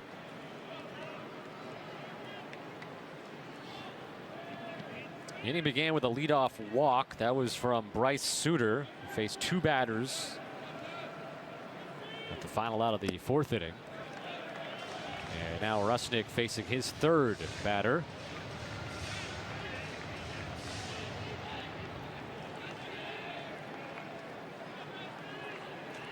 Arkansas today is 0 for 10 with runners in scoring position. And now they're 1 for 11. That is going to get all the way to the wall there in the corner. Gliding home from second base is Cam Kojal. And TJ Pompey with an RBI double. And it's 4-0 Arkansas. He tried to sneak a slider underneath him. Didn't get it underneath his bat. Trying to get it to his back foot. It stayed elevated and caught enough at the plate for Pompey to drive it out to the left field. Did a good job of sliding his hands inside that baseball, being able to drive it out for a base hit, an RBI base hit. 2nd RBI of the season for Pompey. And a 2-out run driven in. He'll be at second. Switching spots there with Kojal. Carson Brumbaugh. 1 for 2 with a single and a fielder's choice. Scored last inning on the throwing error from the 3rd baseman Schaus. That scored 2 runs.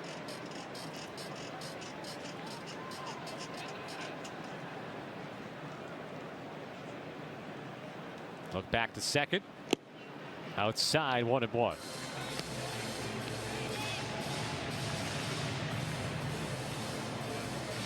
Arkansas leads the all-time series with Texas Tech 49-15, but the last Texas Tech win was a fairly important one back in the 2019 College World Series, the last time Texas Tech has beat Arkansas.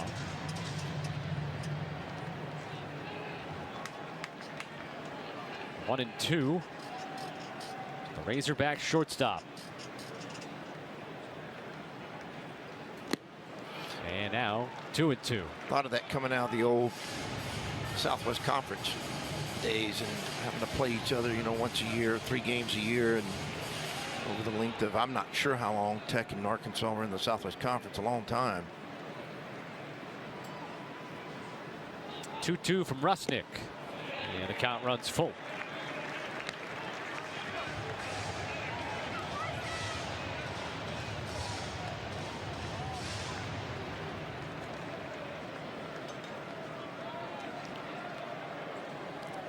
Jesse Rusnick, his father Mike, played football at Cal Berkeley and then in the NFL with the Seahawks and the Browns. And Rusnick gets his 2nd strikeout of the outing on the 1st Sunday of 2026. Great outing for him. It was a tremendous outing. Efficient, too. I mean, a lot of strikes, great rhythm, and his execution of that breaker on the 3rd base side of home plate today on the left-handed hitters and some of the right-handed hitters, he was spot on.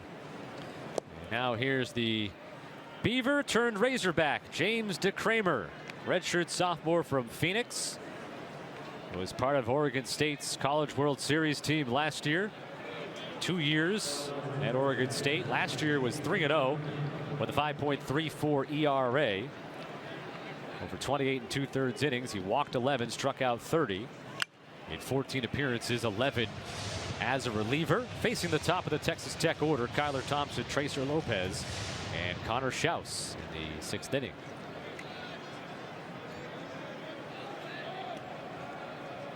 Thompson is 0 for 2. So he's now 6 for 10 on the year. He's 0 for 2 today, Ty, and he's still hitting .600 for the year. That's inside. Yeah, that's not bad. No. Huh? No, that's not at all. Yeah. Yeah, there's Doc Stewart. Now getting a great view. He's getting more camera time now. He knew where to stand. That's a called strike 2. 1-2 to Thompson. That's a good looking curveball. It's got good action to it. Good late action.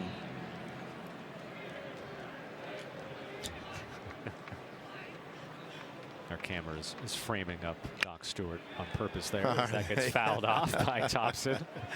Now we got the.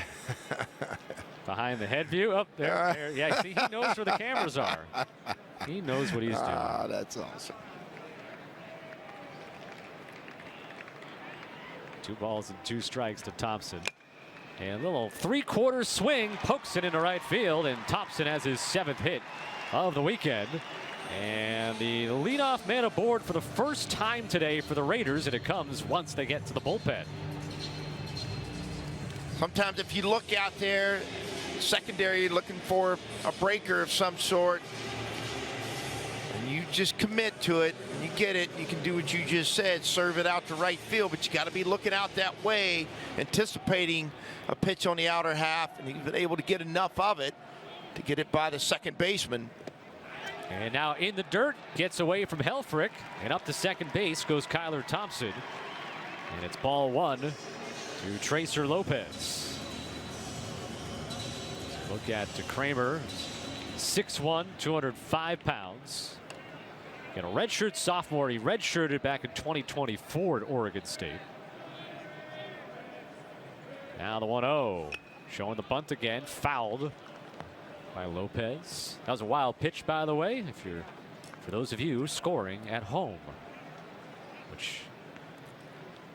Or those scoring here. That as well. But I feel like, again, as a baseball broadcaster and having grown up listening on the radio, mostly on the radio compared to TV, but the announcers always would say, for those of you scoring at home. Right. I always thought, well, who actually is scoring at home? And then you do learn that there are super fans who's at home listen to, say, all 162 games of a Major League Baseball season. They got a book of every game. Well, it's one of the few sports you could do that if you that you can do that with, if you so choose to learn how. Doesn't matter if you've ever played the game ever. I mean, it's one of the beauties of it. I mean, scoring football is hard, right? Yardage wise and all that kind of thing, or basketball. But this sport right here, got enough time in between and everybody can learn how. 3-1, and first 2 aboard for Texas Tech against the Arkansas bullpen that has been very good so far this season.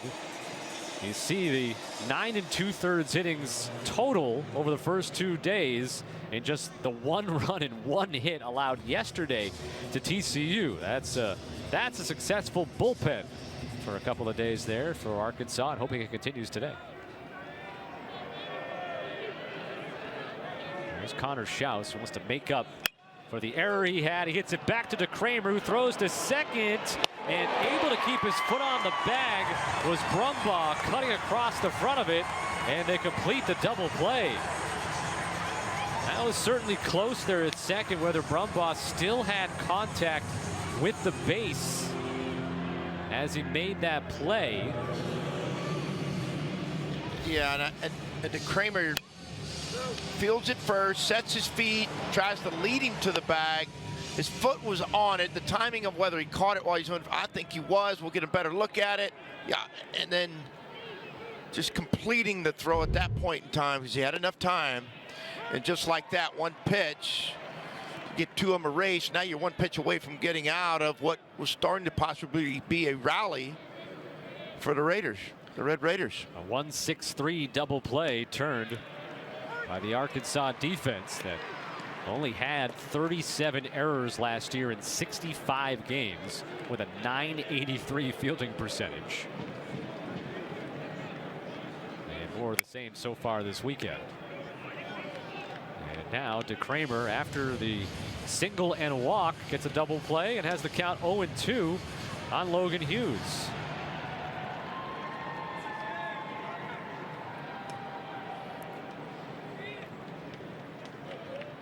I was big, by the way, with Stratomatic baseball. I know there's a board game part of that, but I had it on the computer, and I would do full season simulations and print out every single box score. And my dad would be like, "Where's our printer paper?"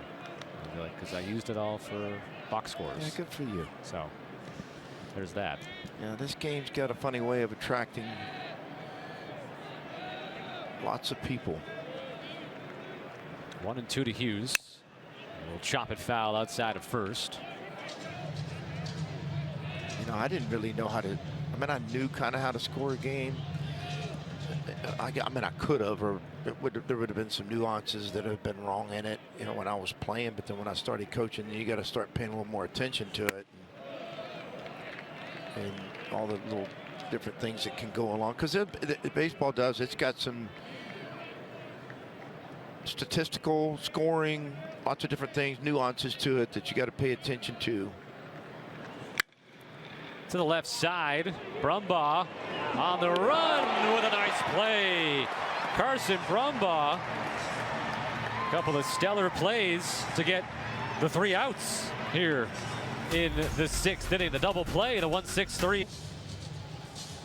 As it'll be 9-1-2, Turner, Ruiz, and then Helfrich against Jesse Rusnick, who on the second pitch he threw got drilled on a liner back up the middle off his upper back behind his left shoulder.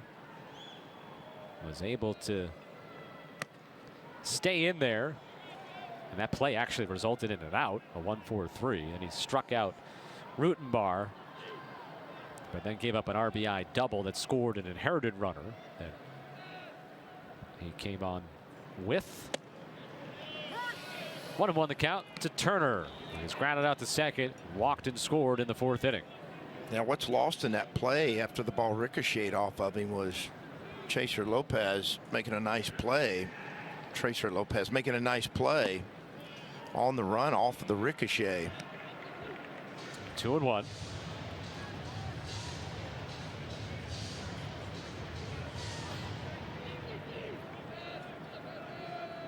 Arkansas, I'll say this, only has 4 hits in this game. But a 4-0 lead, couple of unearned runs. Texas Tech only with 2 hits in the game. 2-2 the count.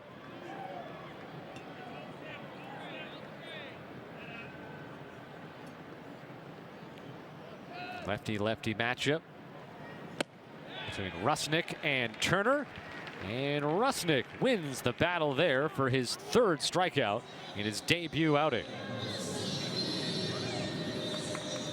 Been able to go extension side with a fastball, which is a third base side of home plate for a left-handed pitcher. It's just a nice, easy, short arm stroke. I got him in the back of the shoulder. And here's the last pitch. I'm going to tell you what, you hear people say painting the corners. That right there is a painting it. And Rusnick will be taken out of the game now, after he ends up facing 5 batters and getting 4 outs. So Rusnick in his debut will check out of this game, and the Red Raiders will have a new pitcher. And we're in the bottom of the 6th, 1 out, nobody on. Top of the order coming up for the Razorbacks as they lead to Texas Tech 4-0.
Johnny Lowe will be on the mound here for Texas Tech, a senior from Rockwell, Texas, who pitched 9 times last year for the Red Raiders in his first season after transferring from Cisco Community College in Texas. Also played at Tyler Junior College as well. And his father, Sean, a 7-year major leaguer, St. Louis, the White Sox, Pittsburgh, Colorado, and Kansas City from 1997 through 2003.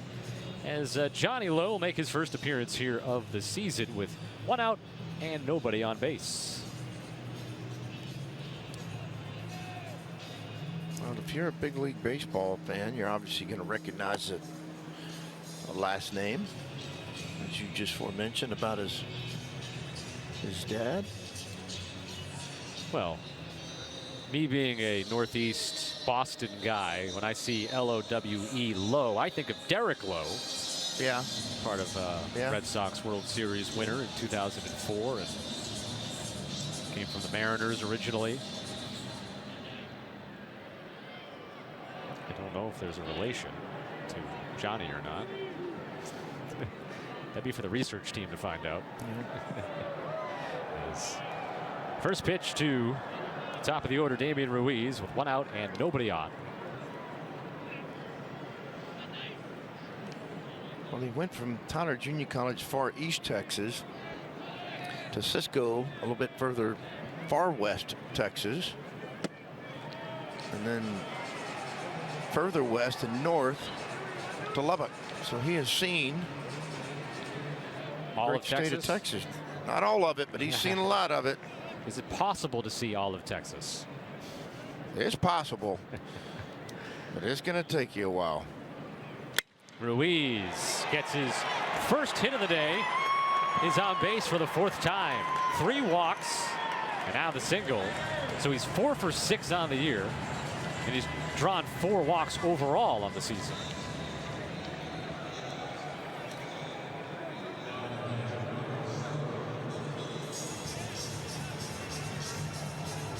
That'll bring in Ryder Helfrich.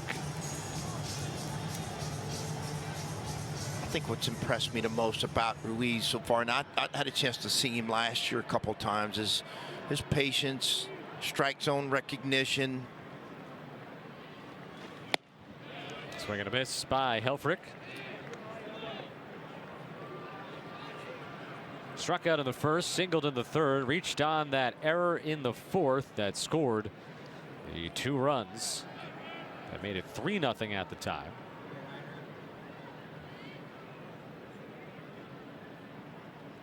The 0-1 pitch is high in the air. Medium depth to now shallow center field, where it's caught by Kyler Thompson for out number 2.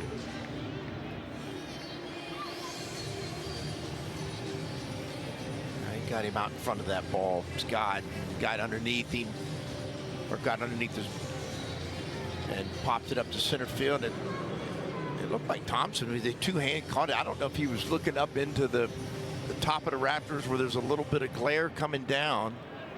Yeah, that's what's unique about, I mean, there's a lot of things unique about this place, but you have the roof on, but when you look straight up, you can see the sky. Yeah. You can see it, and we can see it out through left field, obviously, through the windows there, and up above the scoreboard that's in right field as well. So you still get an outdoor feel while in here when the roof is closed. Right now it says it's 69 degrees outside, so a nice day out in Arlington. Yeah, Lowe checking on Ruiz at first base. I feel the same way. I feel like at any moment he's going to try to get out there and steal second.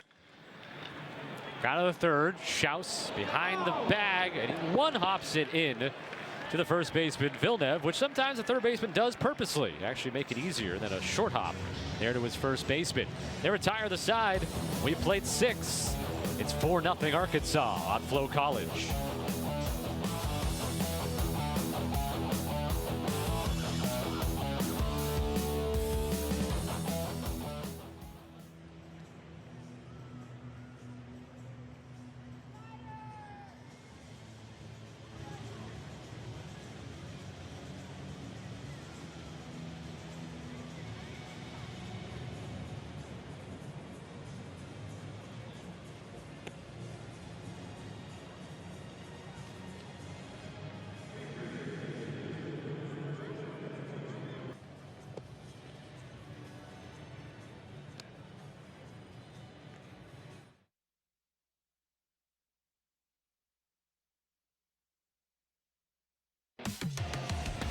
A great weekend of baseball action even if the sign was upside down here at Globe Life Field.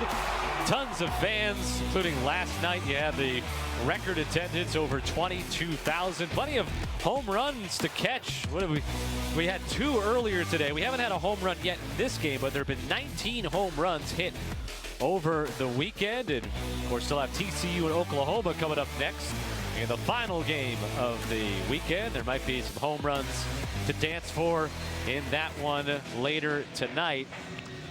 And happy to be here this weekend. Ty, I know you've been here for this event. This is my first time at this. And when I walked in yesterday, I'd watched the games on TV, and I've seen it in the past.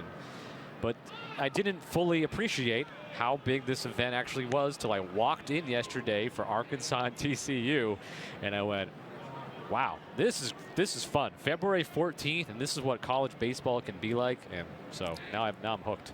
Yeah, this event is real. I mean, look, there's so many positive things you can think of and say about it. But man, I got to tell you, from a player talent-wise, I mean, I've seen a lot of tremendous players this weekend in the games that I've been able to call, and the ones that I stayed and watched. And I stayed like everybody else. I didn't call last night's game. Pat did. Combs, who's so good at it. But I stayed and watched because I'm obviously a college baseball fan, and it's hard to find this kind of tournament anywhere else, to be honest with you. Lincoln Garcia leading off for Texas Tech. He's 0 for 2 in the game. And the count is 2-2 as James DeCramer, for his second inning of work. He allowed a couple of base runners in the 6th, but he started up a double play. And now he will try to make this play 1-3 for the first out of the 7th. Oh, it was fighting it off, half swing blooper to the pitcher. Is that possible? And we're going to see it. A dribbler? No, that's a blooper. It just kind of blooped out there. Kind of two-hopped it, set his feet, made a nice throw in there. I think Garcia was just trying to protect it and not strike out.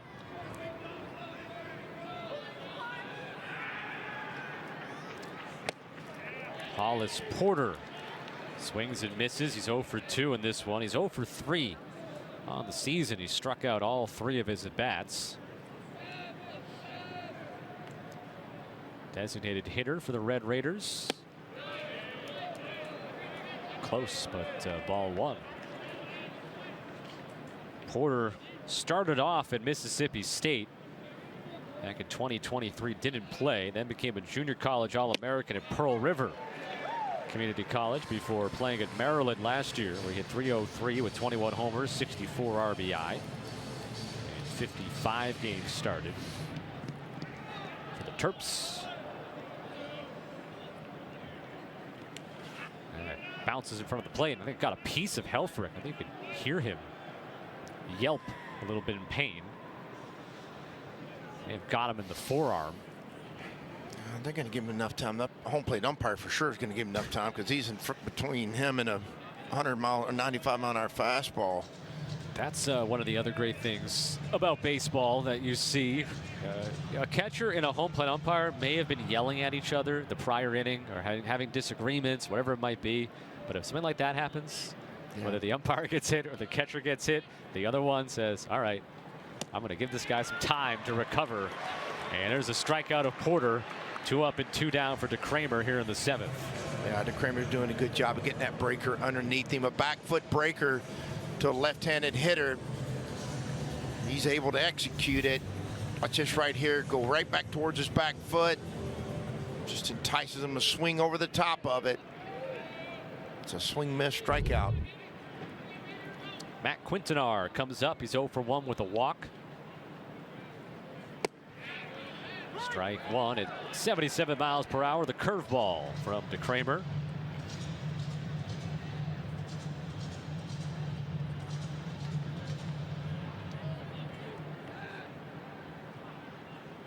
Oh, 1. Did he hold up? He did not. It took a while to get the appeal, but he swung. Yeah, I thought he went all long, and it just did. It took a little while for him to appeal down to first base. So no balls and 2 strikes. No, one ball and 1 strike. 1 ball, 1. Yeah, it is 0-2. Yeah, that should have been 0-2. I think it's still 0-2. I think everyone getting confused about how long it took for the appeal, but the first base umpire did hold up the fist. So I believe this count should be 0-2. Certainly, there's definitely 2 strikes. We know that much. A foul. It's a good pitch. Even though he fouled it off, he's got up underneath him, pressed that fastball on top of him at 94. Makes you want to think. After doing that, it opens the door for the slider away from him. Let's see if he goes to it. Bounces it.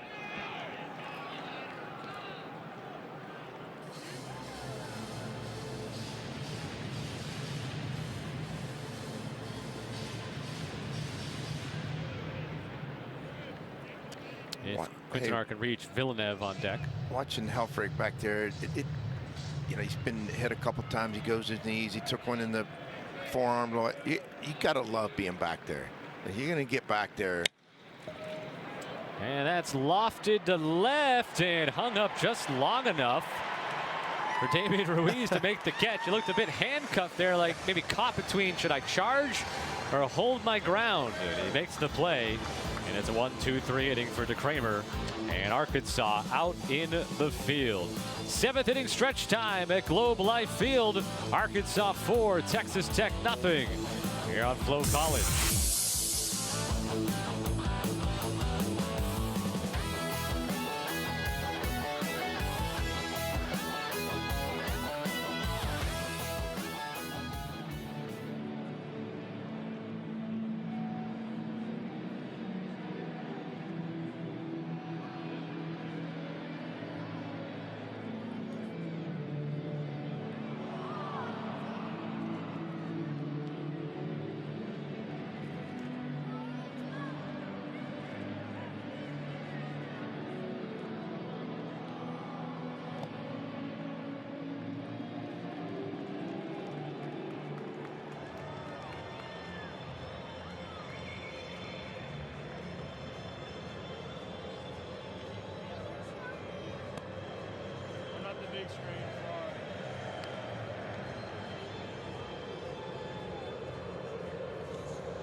For 4-0 Arkansas. And the 7th inning stretch is brought to you by Amegy Bank. As we look at the SEC preseason poll, LSU, Texas, Mississippi State, and Arkansas prognosticated to be in the top 4. Of course, Vanderbilt we're seeing here this weekend, preseason number 8 in the SEC. So, Ty, you look at that. How close do you think the standings will shake out compared to that? Well, there's a long ways to go between here and there. Putting you on the spot. Yeah, no, there's a long haul between here and there. But certainly the SEC has got the top 25. I mean, just riddled with different programs. I mean, obviously the number of programs in the SEC that have dedicated to baseball. Their commitment, and you got to be committed to it, and they are. It's really fun. I mean, every weekend is like, when Texas, who I do some games for, and obviously an alumni there, but you pay attention more. When I started looking at their weekends, I was like, oh, that was a great weekend. Oh, that's a great, wow, that's a great weekend. Cam Kojal leading off for Arkansas, and he's quickly down on strikes. Coming on to get the strikeout, Johnny Lowe, after he entered the game in the 6th inning.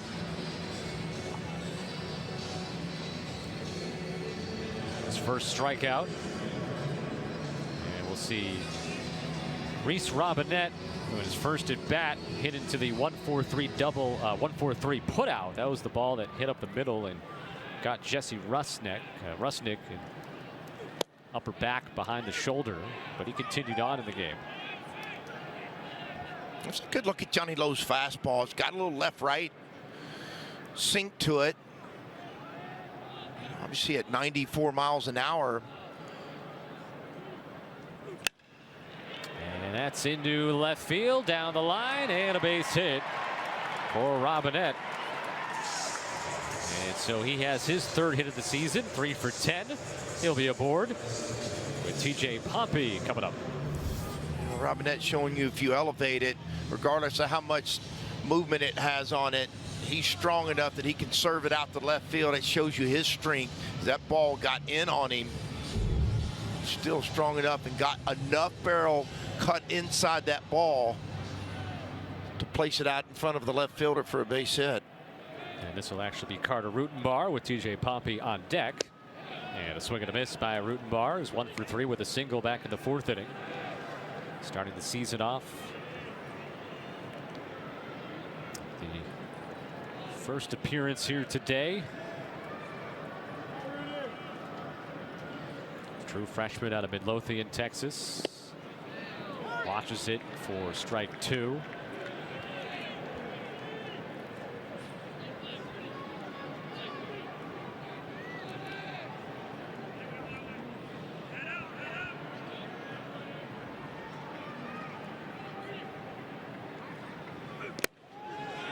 That's high. Runner going for second. And taking the bag is Robinette. Yeah, that's a delayed steal. Catcher late recognized that the ball took him away from it. Let's get a look at it. Yeah, it's a delayed steal. See these guys, they tried to run it early in the game too. And I think they fouled the ball off. Or no, it was a fly ball to left field. Ball in the dirt, swing and miss. Got to throw down to first. And they will retire Rutenbar. 2nd strikeout for Lowe. Quintanar does a pretty good job because this ball, when he blocks it, it goes to the right.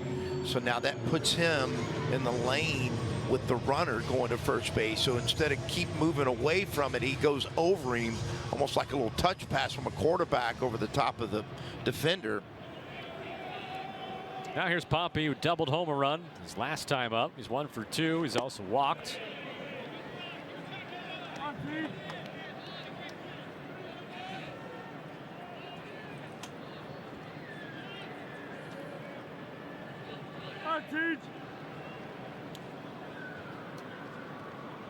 Johnny Lowe induces a ground ball to the right side. He has to cover the bag, gets the flip, finds the base, and hangs onto the ball. And gets the out with Pompey bearing down at first base. 3-1 for those of you scoring at home or to my right inside the booth here. Arkansas 4, Texas Tech nothing as we go to the 8th inning on Flow College.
Scott Sudikoff, Ty Harrington back with you into the 8th inning.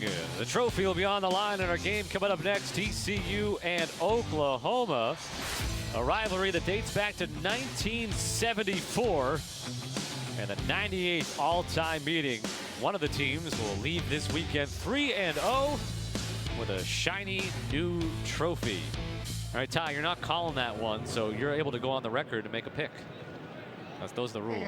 Those are the prediction rules. Ground ball left field. Base hit for Robin Villeneuve as he faces off with the new pitcher Parker Coyle and goes after the first one for a single.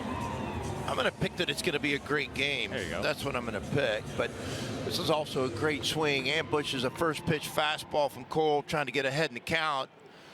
Does a good job of barreling up, pulling it to the left side. Baseballs. It's not impossible to predict winners, right? I mean, obviously you have matchups where one team is truly much better than the other, right? But even then, in baseball, that lesser team, quote unquote, can win. But you put two strong programs together. I mean, they could play 10 times and be 5-5. Yeah, but a lot of it's going to be determined by that. Yeah, making this game feel a lot different. Runner on, nobody out in the top of the 8th. Trail 4-0. Top of the order is on deck. Check swing at a ball low. And they do not appeal. It's 2-2. Third base umpire was waiting. That is Greg Harmon over there. And that's ball 3 to Souza, who was struck out and popped out to short. It's Parker Coyle, the senior, drafted in the 16th round by the Brewers in 2025. Was 3-0 last year with a 1.27 ERA across 14 outings. And he gets the walk there. He walked just 2 last season in 21 1/3. And so far, 2 batters faced, a single and a walk today. You were just talking about what it's going to take for Tech to get back in this game. First pitch, base hit, and then a walk. And that swings it now to the top of your order. These are the guys that have got to produce those runs, which is why they're hitting at the top of the order. And the guy coming up, Kyler Thompson, is 7 for 11 on the season.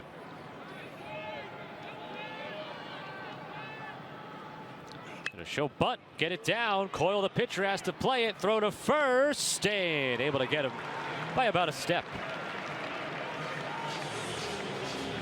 You like the decision there to lay one down? Well, it's up to them. It looked like it was going to be a late show or a drag punt, just trying to move the runners, stay out of a double play, but you're chasing 4.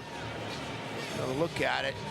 Cole does a good job getting over, barehanding it, picking it up, making a good enough throw. Tracer Lopez now with 2 in scoring position and nobody out. Outside low, ball 1. Lopez hit 5 home runs last season. That's 15 in his career. His senior season at Texas Tech. Cut and a miss, 1-1. I mean, like bunting them over, if that's part of your identity or playing a drag bunt game and that's what you do and who you are, then you got to be able to execute it, move runners into scoring position. Chases 1-2. How can Parker Coyle's hat be that dirty on February 15th?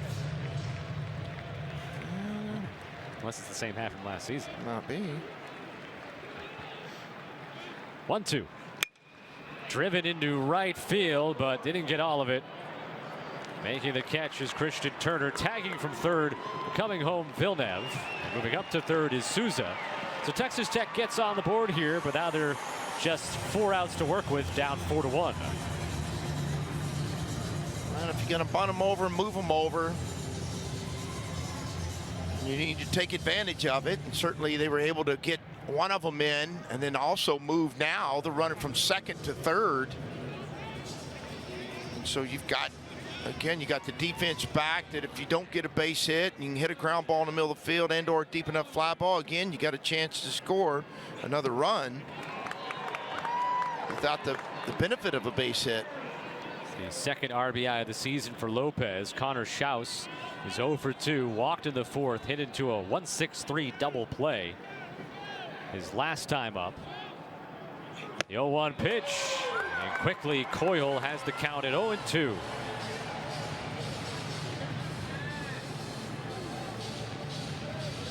Schaus still in search of his first hit this season.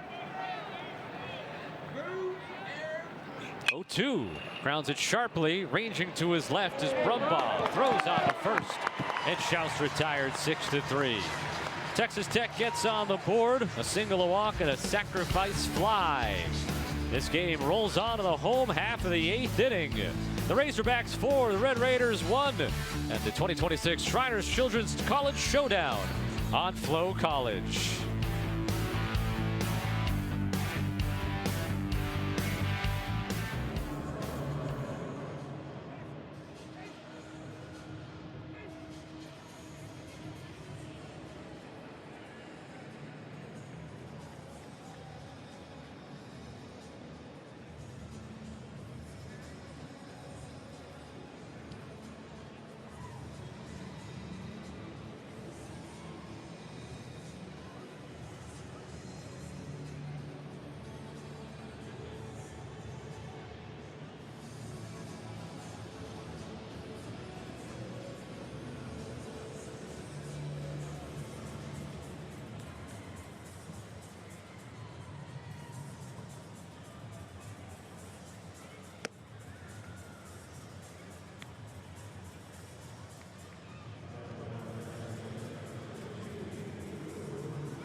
Arkansas fans want to wrap this one up with 3 more outs in the 9th inning and have a 2-1 record to begin this season.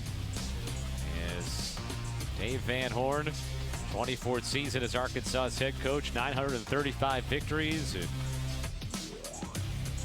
12th College World Series appearance for Arkansas last season. As they, the winningest team since 2017 in college baseball time. They know how to do it now. They know how to win. Van Horn's been doing it a long time. Razorback program in general, dating back, years when Coach O'Brien was the head coach there too, and a number of trips to Omaha, Nebraska, and Dave Van Horn was Coach O'Brien's assistant, and then went off on his own, and then came back as the head coach after a very successful tenure at Nebraska, taking Nebraska to Omaha, and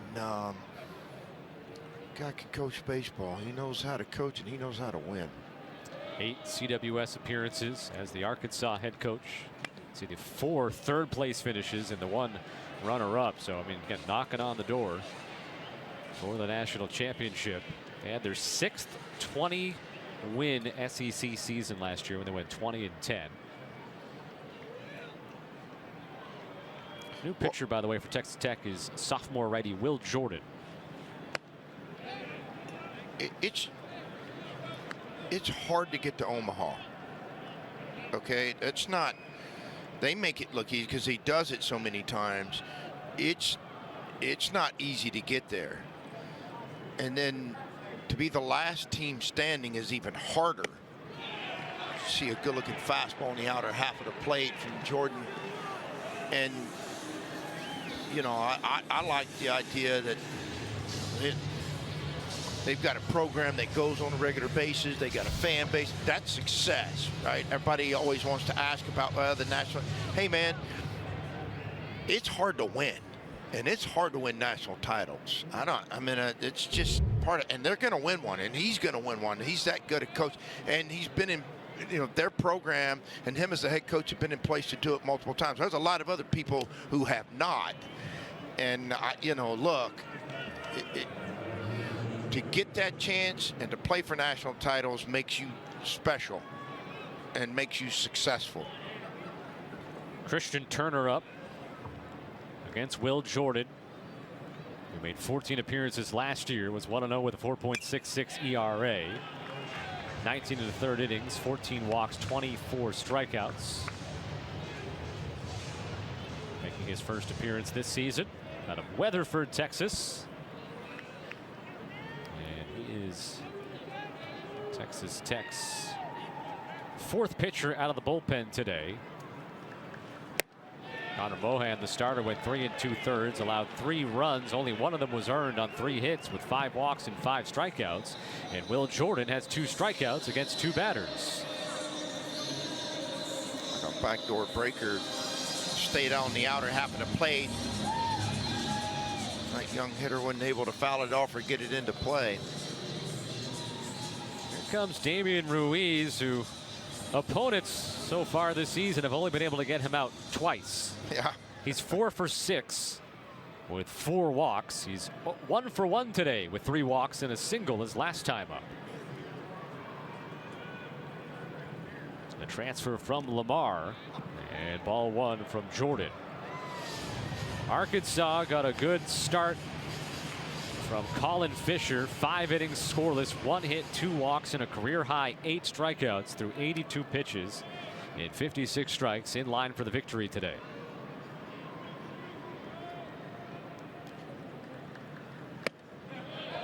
Two 2-0 to Ruiz. Razorbacks with a run in the third on an RBI ground out by Micah New. 2 runs in the fourth on a throwing error with 2 outs in the inning, scored 2. And then in the 5th inning, added a run on an RBI double by TJ Pompey. And Damian Ruiz is 1 ball away from drawing his 5th walk of the weekend and getting on base for the 9th time this weekend. That's what you want out of a leadoff hitter for sure. Taken all the way on the strike there, 3-1. I think that's been as impressive for me about him. Obviously the base hits and his swing. I've seen this young man play a couple times already, prior to it. But his patience, strike zone, understanding it. Like that pitch right there, right? It calls it a strike, but it's a borderline strike. Ball strike. There's been guys who would have called that a ball. That just, to me, just shows you just what he knows about his strike zones. I'm talking about that's right on the edge. Payoff pitch from Jordan to Ruiz. And that's off the outside edge. And the 4th walk drawn today from the leadoff hitter in the Arkansas lineup, Damian Ruiz. 60% of the college hitters swing at that with a full count. I'm going to tell you that right now, and that's why they promote him up to the leadoff position. That's why he's got his 5th walk of the day. 6 straight times. I wonder how many straight times he's been on base. It's 6 today, I know, but if it dated back to yesterday. Have to check the log from yesterday. I got to think he's going to try to get out of there at some point, try to steal second base. Maybe guess when he's going to try to throw a breaker, try to get him in a breaker count. But yeah, the other flip side of that is you got Helfrich, who's got such power, you don't want to run into an out.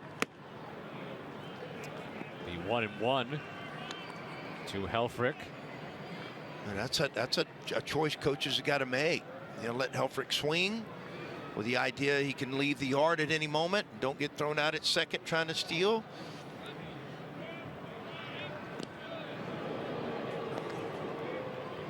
Ruiz yesterday was in the 9th place in the lineup. He reached base all 4 plate appearances yesterday. So he's on a 9 consecutive plate appearances. Damian Ruiz has reached base. And now trying to steal second, and he does. The theft by Damian Ruiz, and he's 2 for 2, swiping bags on the year. I was watching him in the first pitch of the sequence to Helfrich. He had a decent jump, meaning he was timing him up.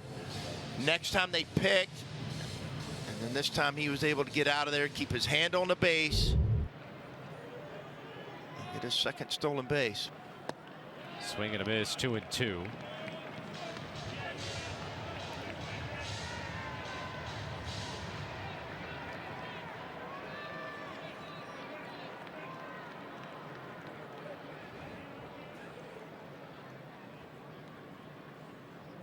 Oh, you're not going to believe this. I might. Been around this game a long time. So Ruiz was 1 for 3 on Friday. The 1 came in his final at bat of that game. Okay. So that means he's been on base.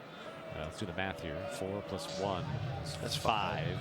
Plus 1, 2, 3, 5 today. 10 consecutive plate appearances. Damian Ruiz has reached base over the weekend here. So I think that's partly why he batted first today. I could do this head coach. Yeah, what? You can do this head coach thing, can't you? Somebody call up Dave Van Horn and say, this guy up here could barely throw a ball Coach, I met a guy. I met a guy who. Yeah.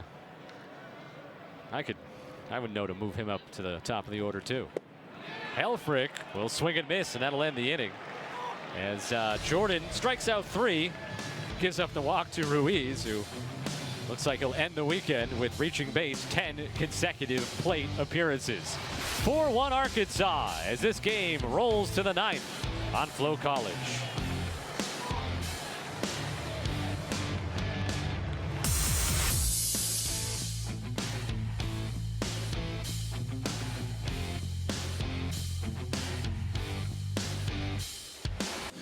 They've been able to throw the ball well from behind the plate. They've shown you just about every area so far today of being able to defend the ball.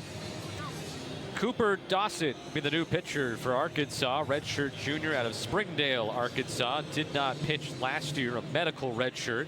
Back in 2024 was 3-1 with a 5.17 ERA. 7 walks and 20 strikeouts over 15 2/3 innings back in 2024. Got a little wiggle. As comes to ready at the belt. And Logan Hughes, the batter, takes ball 1 high and away. So Texas Tech needs 3, or they're going to fall to 0-3 to begin the season.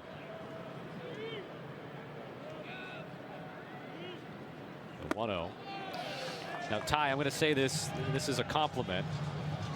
If I saw Cooper Dossett on the street and I asked him, oh, what do you do? And he said, oh, I'm a college athlete. Baseball will be my friend. I mean, it's there. It's the look, it's the mustache, it's the hair. I guess you would need to be wearing a hat because I would need to see the hair coming out the back of the hat like that. But yeah, that's a baseball player right that's there. That's a trademark look for baseball players. You're right. You know, if he said, oh, I play basketball, I'd be like, yeah, you're lying. And it comes in. It's a 4-pitch walk to Logan Hughes. So Texas Tech is not going to go quietly back to Lubbock. Lincoln Garcia will come to the plate. You got to think Dossett right now is a little amped up. He sat out all last year with an injury, right? I mean, he comes into this game. You know, they're giving him the last 3 outs of the game to go out and get for the first time, and he's probably amped up. Lincoln Garcia, the batter, got jammed and fouled it off. There is action behind him in the bullpen.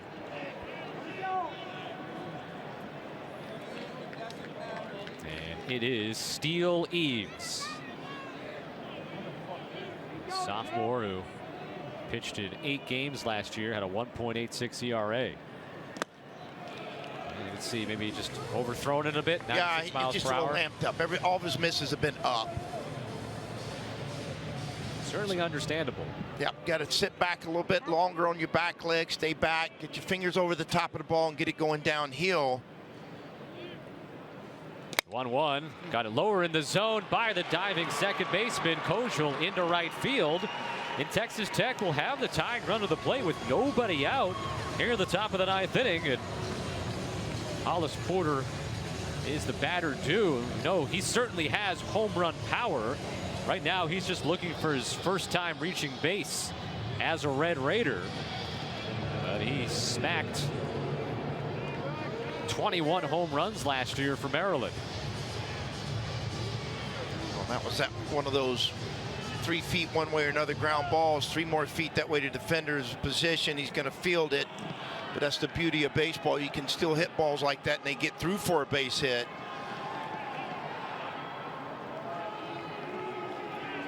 They shade Porter to the left center field gap. A lot of room in right center and down the line in right field. So they expect him to go the opposite way, if anything, here. He is 0 for 4 to begin his Texas Tech career with 4 strikeouts. 1-0 pitch, and he was trying to, if he ran into that one, it may have been gone in a tie ball game. 96 from Dossett. So look at Tim Tadlock in the dugout, hoping one of his newest Red Raiders could come through here. It'll be 1-2. Now Dawson's trying to get that fastball going downhill. It's 96, 97 mile an hour fastball. Once he gets over the top of it, it really starts to explode out of his hand. 1-2. Porter got underneath it, stays alive, fouls it up to the second deck. Anxious to see if they do something secondary or try to throw a breaker or something off speed and then come back to the fastball if need be, or if they're just going to let him also sit up there and just let it ride. The 1-2. And Porter able to lay off it. 2-2.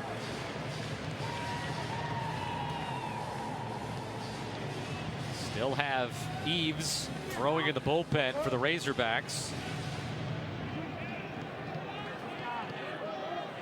2 on, nobody out. 2-2 pitch.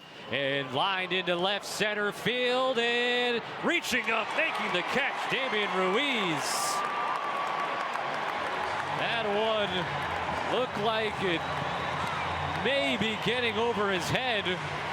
Would have scored maybe a run. If anything, he would have had the bases loaded and nobody out. Have a day. I mean, I'm going to tell you what, that young man's on base 5 times this game, 10 in a row. But watch this play. This ball smash, hit hard. He opens up, runs out, runs the ball, reaches up and makes the catch. And that is not an easy play as he reaches up, catches it, and turns his body, or maneuvers his body to be able to catch it. Just showed you an Arkansas defensive highlight reel, and have to add that one to it. I think maybe even like the average fan might watch that play and say, well, you know, not that big of a deal, but it was a big deal that he got to it in the first place and maybe made it look. He outran that ball. Yeah, it's a big deal. He outran that ball. A lot of people aren't going to be able to get to the front of that baseball or in front of it like he did, because he had a tremendous break on it, a great first step, opened his hips up, and then just completely outran the baseball.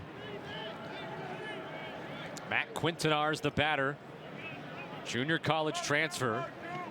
Hit 15 home runs last year at Blinn College. One swing could tie it here. A ball and a strike now to Quintanar, who for the game is 0 for 2 with a walk. He's 1 for 10 to begin the season. Does have a run driven in. 1-1. 1 ball, 2 strikes. Dossett gave up a walk on 4 pitches. Then the seeing eye single from Lincoln Garcia. Porter got a good piece, but the left fielder Damian Ruiz making a nice play.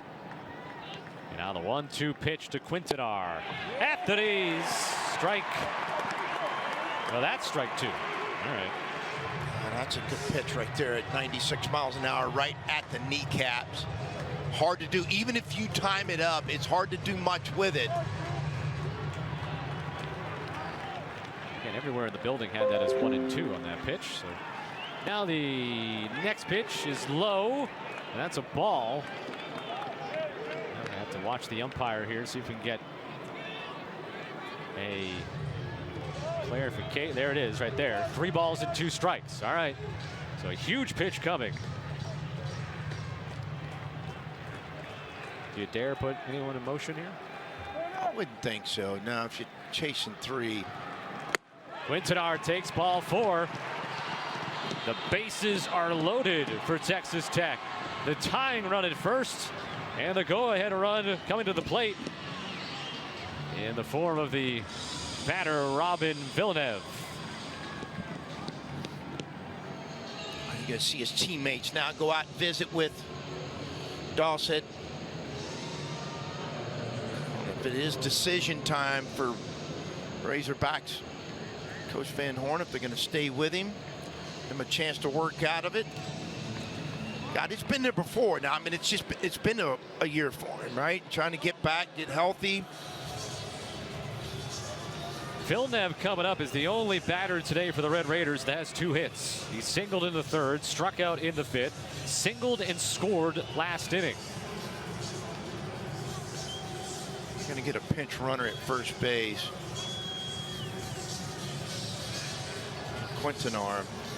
That's Luke Orphy, a junior from Cumming, Georgia, transfer from Florida Southwestern. He's in to run at first base. Villeneuve, the batter. The bases loaded and 1 out. Up and in, ball 1. Villeneuve last year hit .365, drove in 49 runs, and hit 12 homers. He's from Quebec, Canada, grad student for the Red Raiders. That's 1 and 1. It's interesting, he's going back to the windup.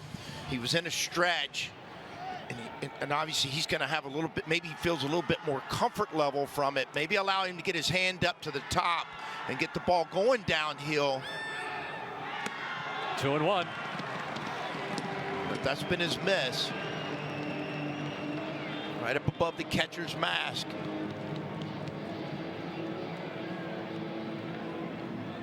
Look at Dave Van Horn watching on. Villeneuve from Gatineau, Quebec, the 4th largest city in the province. And he has the count in his favor. Or he does not now. 2 and 2, as they call that a strike down on the field.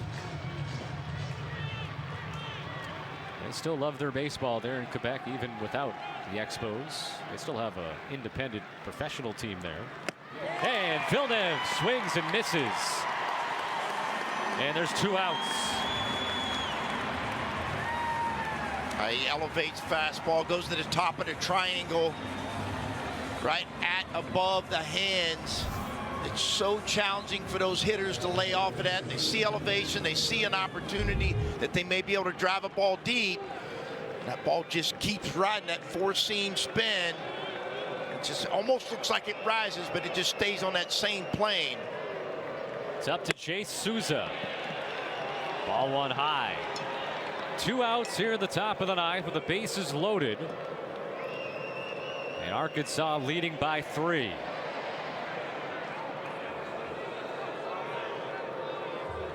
A 1-0 pitch upcoming from Dawson. Here it is. Low, 2-0. This is what happened. Dawson's kind of has gotten behind. He got behind Villeneuve. 2-1.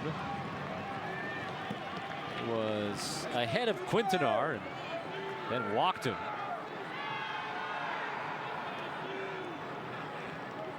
.2-0. Misses. 3-0. And then you've got the best hitter so far this season for Texas Tech on deck, Kyler Thompson, who is 7 for 11 this season. Yeah, he's got to be taken all the way right here in a 3-0. to make sure he has to stick one in there, maybe two, all four. That'll walk in a run. Logan Hughes will trot home from third. Lincoln Garcia moves to third. Orphy, the pinch runner, to second. And so now the tying run is at second base and the go-ahead run at first. And we might now see the change on the mound. Got Steele Eaves warming up. And for Cooper Dossett, just like you said, maybe from the start here, a little too amped up. Got himself in a bit of trouble with the walk and the single. Got helped out immensely by his left fielder, Damian Ruiz. And now he'll hope that the man coming in from the bullpen behind him will be able to close this one down. We'll step aside, come back, tell you about the new pitcher. It's 4-2 with 2 outs in the ninth, and Texas Tech is threatening.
To Arkansas, 2 outs, top of the ninth, but Texas Tech has the bases loaded, and their best hitter so far this season, Kyler Thompson, coming to the plate. It'll be against a new pitcher for the Razorbacks, sophomore Steele Eaves. He made 8 appearances last year through 9 2/3 innings, 1-0 record with a 1.86 ERA. He walked 2, struck out 10 in his 9 2/3. And he'll come on now. This is a save situation for him, looking to get 1 out to put this one on the win column for the Razorbacks. If you're a Texas Tech hitter right now, you got to be thinking yourself, he's got to attack the strike zone. You know, what is his best pitch? Is it his fastball? Is it his slider? You got to know that in your plan stepping into the box right now, because you've got the tying run now out at second base. And obviously the go-ahead run at first if you happen to hit an extra base hit. First pitch to Thompson is low. Thompson in this game 1 for 3. Flied out, fouled out in the first inning to right field, struck out in the third, singled in the 6th, laid down a sacrifice bunt in the 8th, which set up the first run that Texas Tech got. 1-0 to hit him. It's a 1-run game.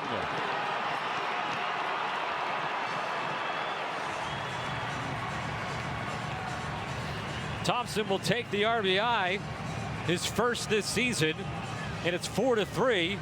And the tying run now at third base with Tracer Lopez, the batter due, as Arkansas. A 1-run loss last night, and now hoping to hold on to a 1-run victory today. Now this fastball just gets away from him. Obviously putting now the tying run 90 feet away. With the bases loaded, now you got, as an offense, you've got a couple of options here. Obviously, base hit puts you up a run, a walk, error, a lot of different things that can happen to create a tie game. And now, if you are Tracer Lopez, the question becomes: do you make him throw you a strike? All right. You got a couple walks mixed in this inning, even though he just hit a batter, or do you get aggressive right here? Strike on the outside corner. Lopez is 0 for 3. Check that, 0 for 2. He had a sacrifice fly to drive in the run last inning. The 0-1 pitch, up and away, 1-1 to Lopez, a senior from Rosebud, Texas. We showed the graphic earlier how good Arkansas's bullpen has been this weekend. It's still been pretty solid right now, but hanging on at the end.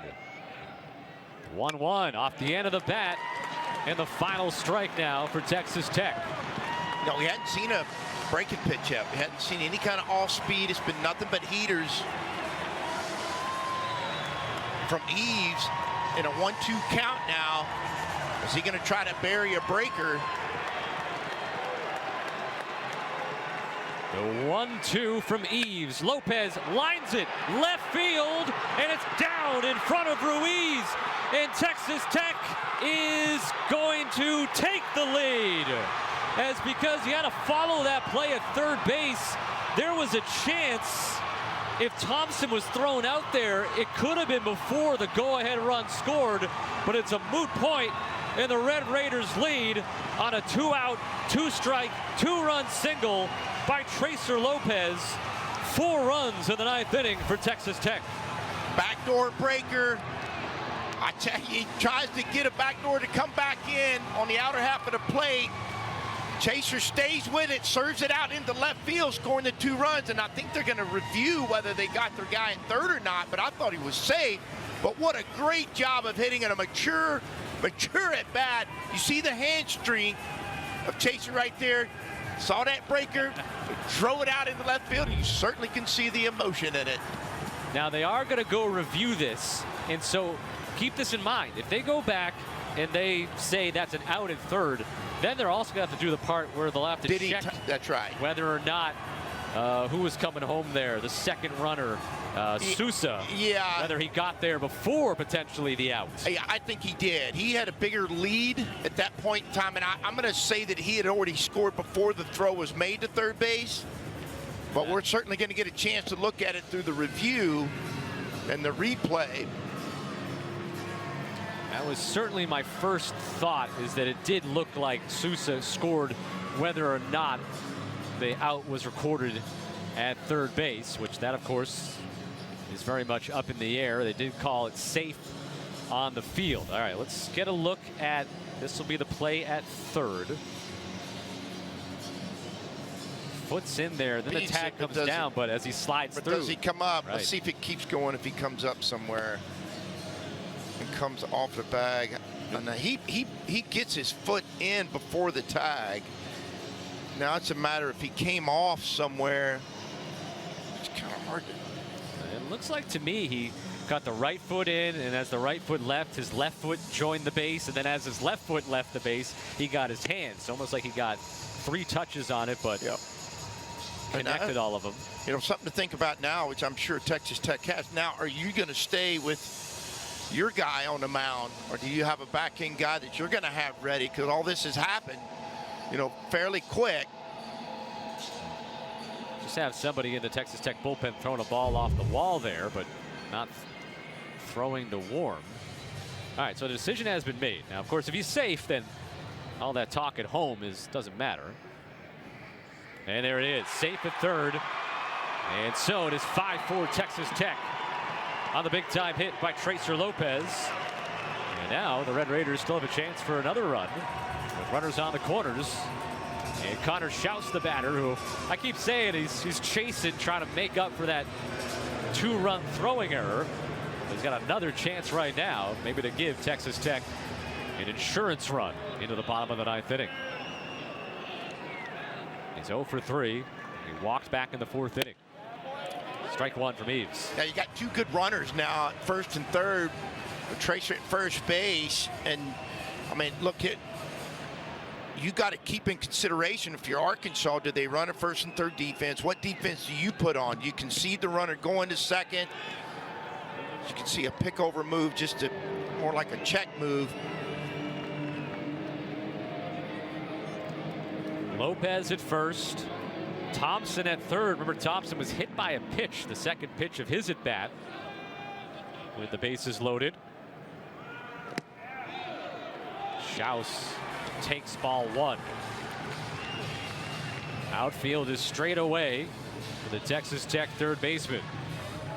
There's a hole on the right side of the infield with the second baseman Kojal playing towards the bag. The 1-1.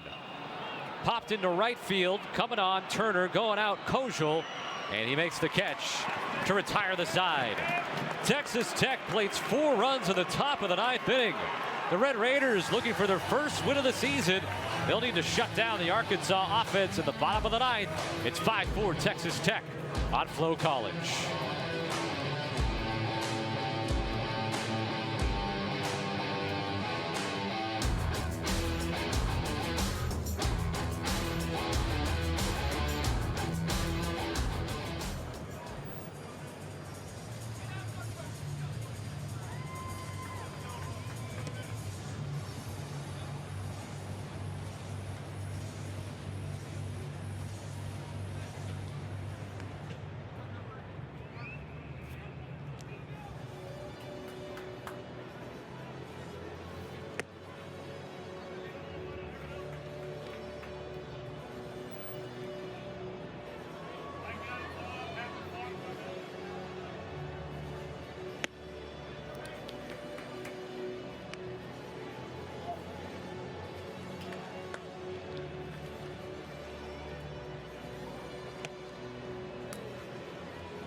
All right, back here.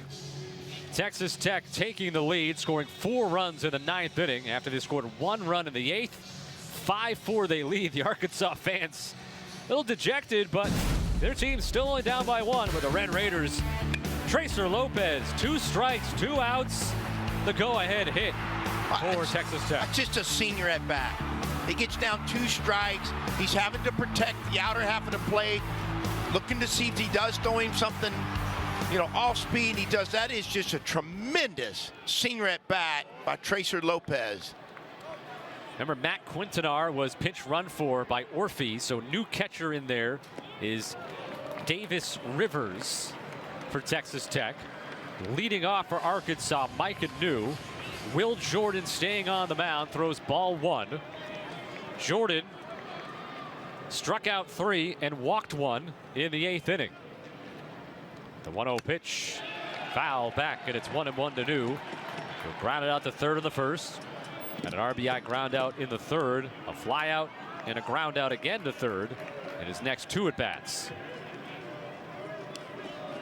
He's driven in 6 runs this weekend in his debut with the Razorbacks, taking on Will Jordan. 1-1, ground ball, shortstop. And Lincoln Garcia throws out Micah New for out number 1 in the bottom of the 9th inning. Well, they're all big outs. The first one is obviously a big out because it starts to take a little bit of the offensive, you know, ideas that they may be able to do. But it's a nice play. This ball's hit pretty hard. It's a good job of staying with it. Made a good enough throw. Remember, Texas Tech is looking for their first win over Arkansas in 7 years. Last time they beat the Razorbacks was in Omaha in 2019 in the College World Series. Cam Kojal, no balls and a strike. Again, this game is so fun, but it's crazy. It's just you're 1 pitch away if you're Arkansas from winning the game. You had a 4-run lead going into it, a 3-run lead, I'm sorry, going into the 9th, and you're just 1 pitch away, and it doesn't happen, and you get a senior great at bat from Tracer Lopez, and now you find yourself chasing the Red Raiders down 1. How about that? 78 on the changeup, and it's 0-2 to Kojal. And you can see the first baseman now Villeneuve just hugging the line over there, particularly with the left-handed hitter, not taking away doubles on the pull side. 0-2 pitch in the air, right field, back to the wall, and we start over again. Cam Kojal with a second home run this weekend, and the game is tied at 5.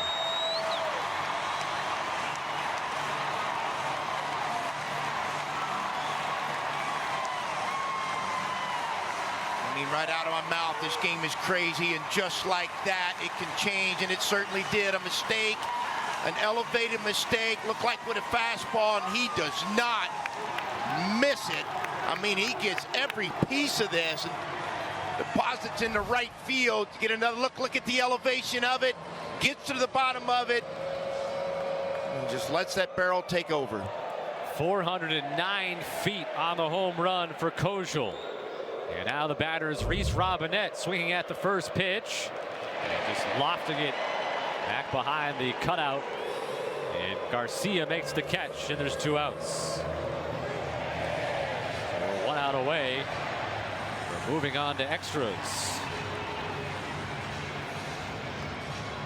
Not something we thought was on the horizon in the 8th inning, when it was 4-0 and 1 out for Texas Tech.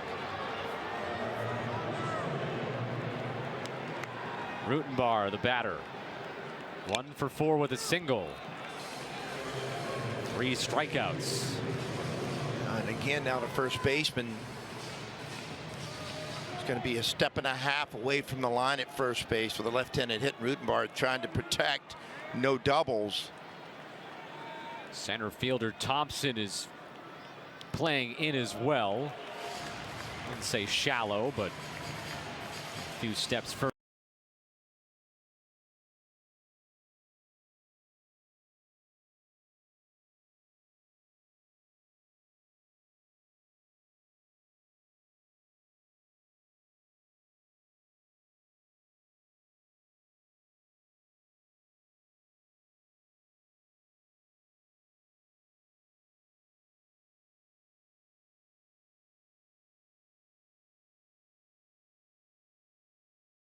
That he's been for most of Arkansas's lineup.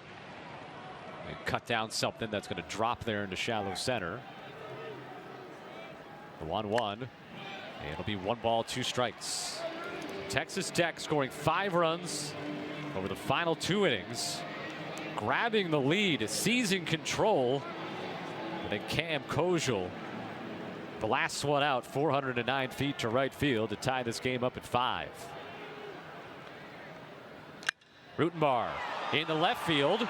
Hughes has a beat, makes the catch. Got a little bit of a rise out of the Arkansas crowd, but that one was well inside the park.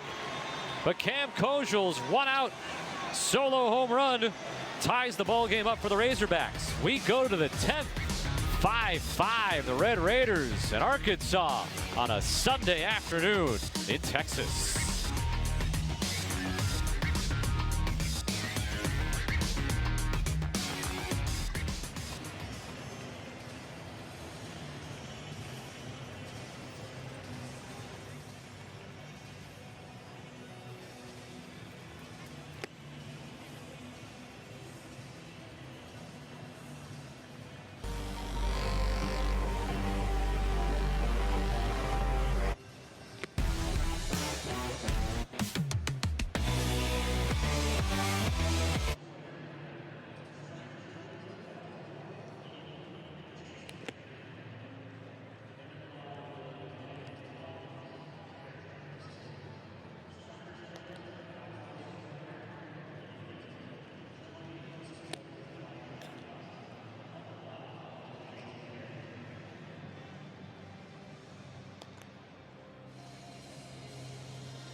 Well, Cam Kojal tying this game up with a home run in the bottom of the 9th inning. After Texas Tech had scored 4 runs in the top of the 9th. A crazy ninth inning. Tracer Lopez tied it with a 2-out, 2-run single, part of a 4-run frame. A 5-run outburst over the last 2 innings. And then just when Texas Tech maybe thought they had this one in the win column, Cam Koshel, a missile to right field, his second home run this season after hitting 15 last year when he was second team all SEC. And Ty, I mean, we've reiterated this a lot, that this is some great baseball, but man, this is some good baseball. Yes, it is. It's college baseball. That's what it is. I mean, you never know. You just never know about this game and how quickly it can change. Logan Hughes leading off, and he got underneath it. He walked to begin the ninth inning as they sent 9 batters to the plate, but he's out to begin the 10th against Steele Eves, who records his second out. He gave up that 2-run single to Lopez, but now has got a somewhat of a reprieve. He can come back out here in a tied game. Well, he came into a tight spot where, you know, the game was on the line with every pitch that he was throwing, and you know, he ran into an older hitter, a senior hitter, Tracer Lopez, and got down 2 strikes. I mean, we're down to 1 pitch, and we were talking about, is he going to try to bury a breaker? Is he going to try to go after him with a fastball? He really hadn't thrown a breaker yet, and try to throw a backdoor breaker, and Tracer Lopez showed what kind of barrel control he had, and stayed with it, served it out to left field, or lined it out to left field. Ball 1 to Lincoln Garcia. Garcia in the game. 1 hit. It was a single last inning. Scored the second of the 4 runs. Top 25 freshman, ranked by Baseball America from Newport Beach, California.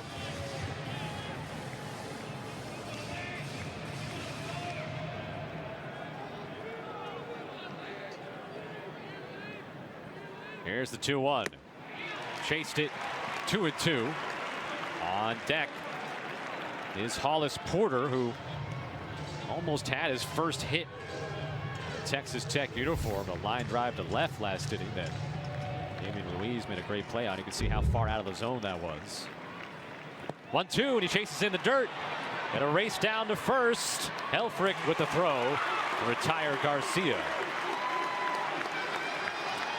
That's a good play by Helfrich. The ball gets away from him. It's a breaker. When a breaker hits the dirt, like it's going to bounce in a different direction because of the rotation of the baseball, and he does a really good job.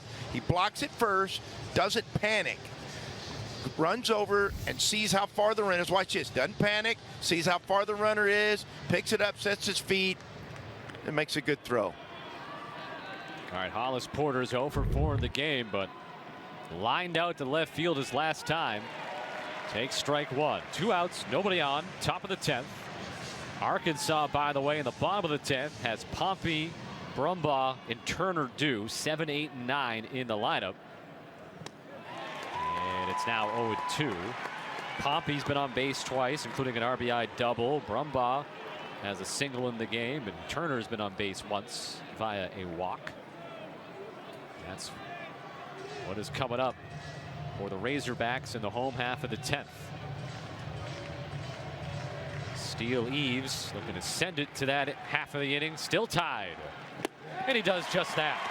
Strikes out Porter. And good job by Eves. After he gave up the 2-run go-ahead single, he retires 4 straight. Bottom of the 10th, Arkansas will try to walk it off. 5-5 in Arlington.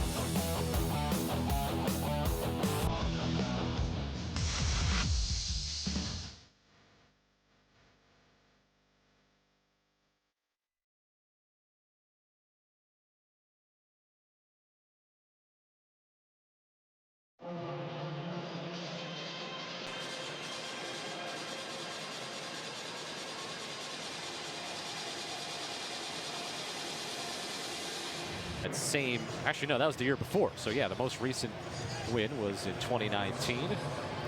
Texas Tech with Logan Beavis on the mound. And he's on for his first inning. TJ Pompey leading off. chops it to third immediately to Connor Schaus. 1 out. So Poppy goes to 1 for 4 on the day with an RBI double and a walk. He tried to jump out of a fastball, early count fastball, see if he couldn't come up with a base hit. And now Beavis finds himself in this game. It's going back and forth, particularly over the last 6 outs. Second appearance this weekend for Beavis. And low ball 1, pitched against Vanderbilt yesterday. An inning through 15 pitches, a lot of run, a hit, and a walk. Junior began his career at South Florida, now in his 2nd year at Texas Tech. 1-0 down the right field line and slicing out of play. Carson Brumbaugh is 1 for 4. A single and a run scored. 2 for 12 on the season.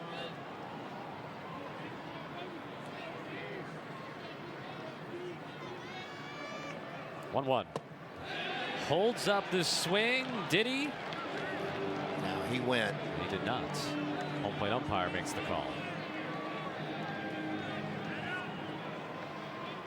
1-2.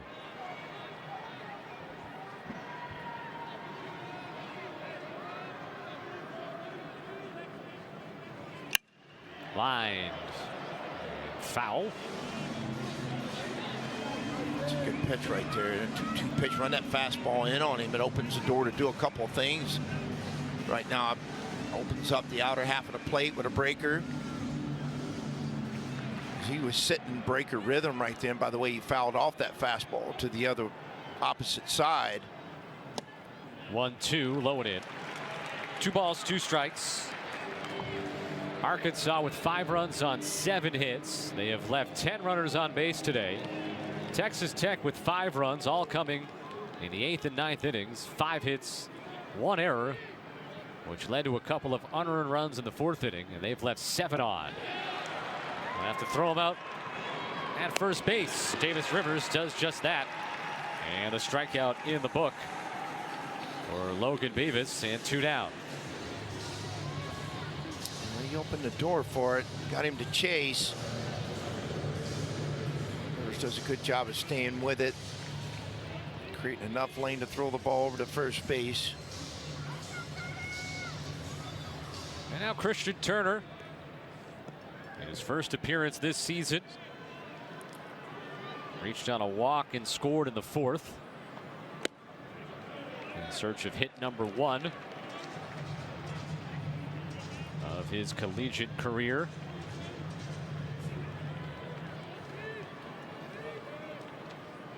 Getting the start in right field today. Right off the bat, had to make a play in the first at bat of the game.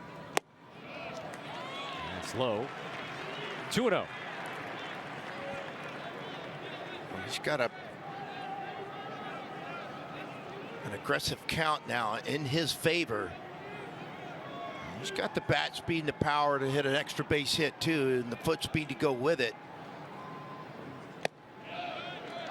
Take a strike, 2-1.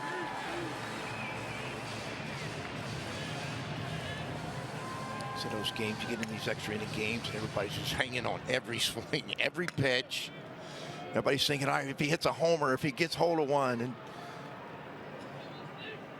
this will be pitch 183 for the Texas Tech staff. It's into left center field. Converging was Thompson and Hughes, and Thompson makes the catch to retire the side. So 1, 2, 3 go the Razorbacks in the 10th. We will go to the 11th, still tied at 5 at Globe Life Field in Arlington.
Well, the 6:30 start for TCU in Oklahoma, Ty, is not going to happen.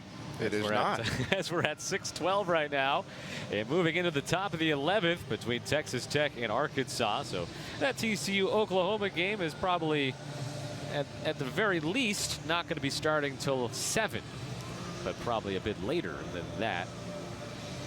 And Oklahoma lounging for now. Well, the good news is tomorrow's President's Day, so a lot of people are going to have tomorrow off, so they can enjoy these late running games.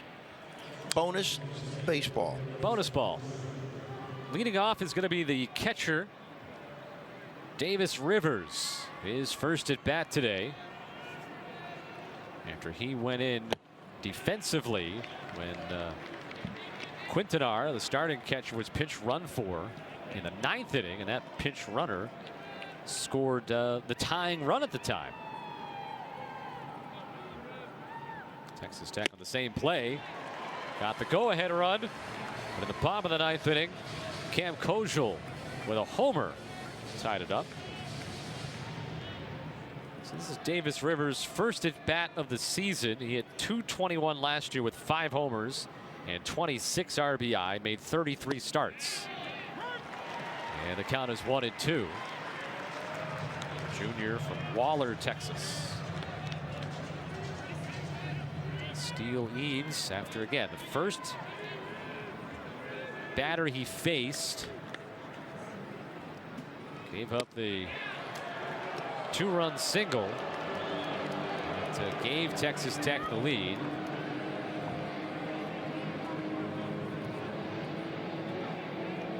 Actually, I should say the first batter he faced, he actually hit Kyler Thompson, then gave up. So he gave up 3 inherited runners to score, but since then, he's retired everybody in order. That's 5 straight, and the leadoff man retired here in the 11th. That's that backdoor breaker he was trying to get Lopez on. This one stayed out there. And then right at the end, watch it come back and just clip the edge of the plate. Brings in Robin Villeneuve. He's got 2 hits, 2 singles, 2 for 4. That's inside, ball 1. I mentioned he's from Quebec. They still have the Quebec City Capitals that play in the, well, it used to be the Can-Am League, independent professional baseball. I made a few trips up there. And it's quite a good time, I got to say. 1-0, high in the air, pop up. Second baseman Kojul will wait a while, and it falls into his glove for out number 2. Said it, wait a while. That ball was up there for a long time. Either way, it's an out.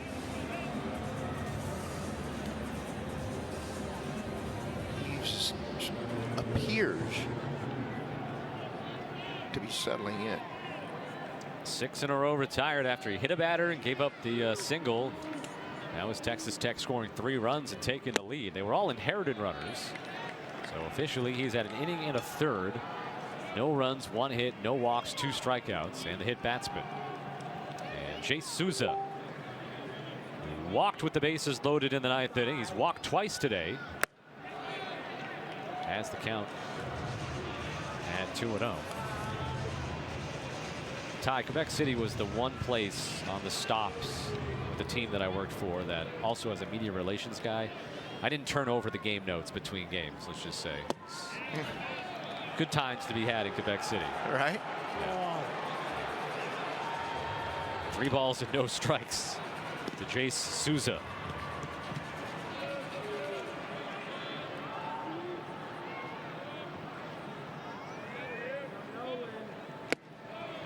And Souza works a 3rd consecutive walk. He's walked in the 8th, the 9th, and the 11th, and gets the top of the order back up in Kyler Thompson. I mean, do you take the chance now to try to run him? It's all about timing. Meaning Souza, his ability to run first. Number 2, timing for Eaves to the plate. You know, Helfrich can throw. Kyler Thompson takes strike 1. Thompson today is 1 for 3. Had an RBI when he was hit by a pitch with the bases loaded in the 9th inning by Eaves.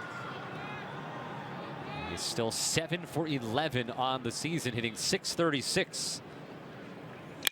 And he hits a sharper one on the ground. There was Kojal, who throws out Thompson. And the game stays tied at 5. Arkansas has the top of the order due up in the bottom of the 11th. Ruiz, Helfrich, and New coming up in a 5-5 game.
Babies love baseball. It's science, right, Ty? They love to come out to the ballpark. And Arkansas fan, they're hoping to see a walk-off victory in the bottom of the 11th. Arkansas, this is their 15th game inside Globe Life Field. 5th time playing in this event. Last year had wins over TCU and Michigan. This year with a win over Oklahoma State on Friday. A one-run setback yesterday to TCU. And if they win here today, no matter what, it'll be in walk-off fashion as we go to the bottom of the 11th. And they've got the top of the order coming up. Mr. On Base himself. 10 consecutive plate appearances he has been on base as he swings and misses, dating back to his final plate appearance on Friday against Oklahoma State. Today, he's got 4 walks and a single. For the season, 4 for 6, 5 walks, 3 runs scored. Can anybody get Damian Ruiz out? Logan Beavis will give it a shot right now.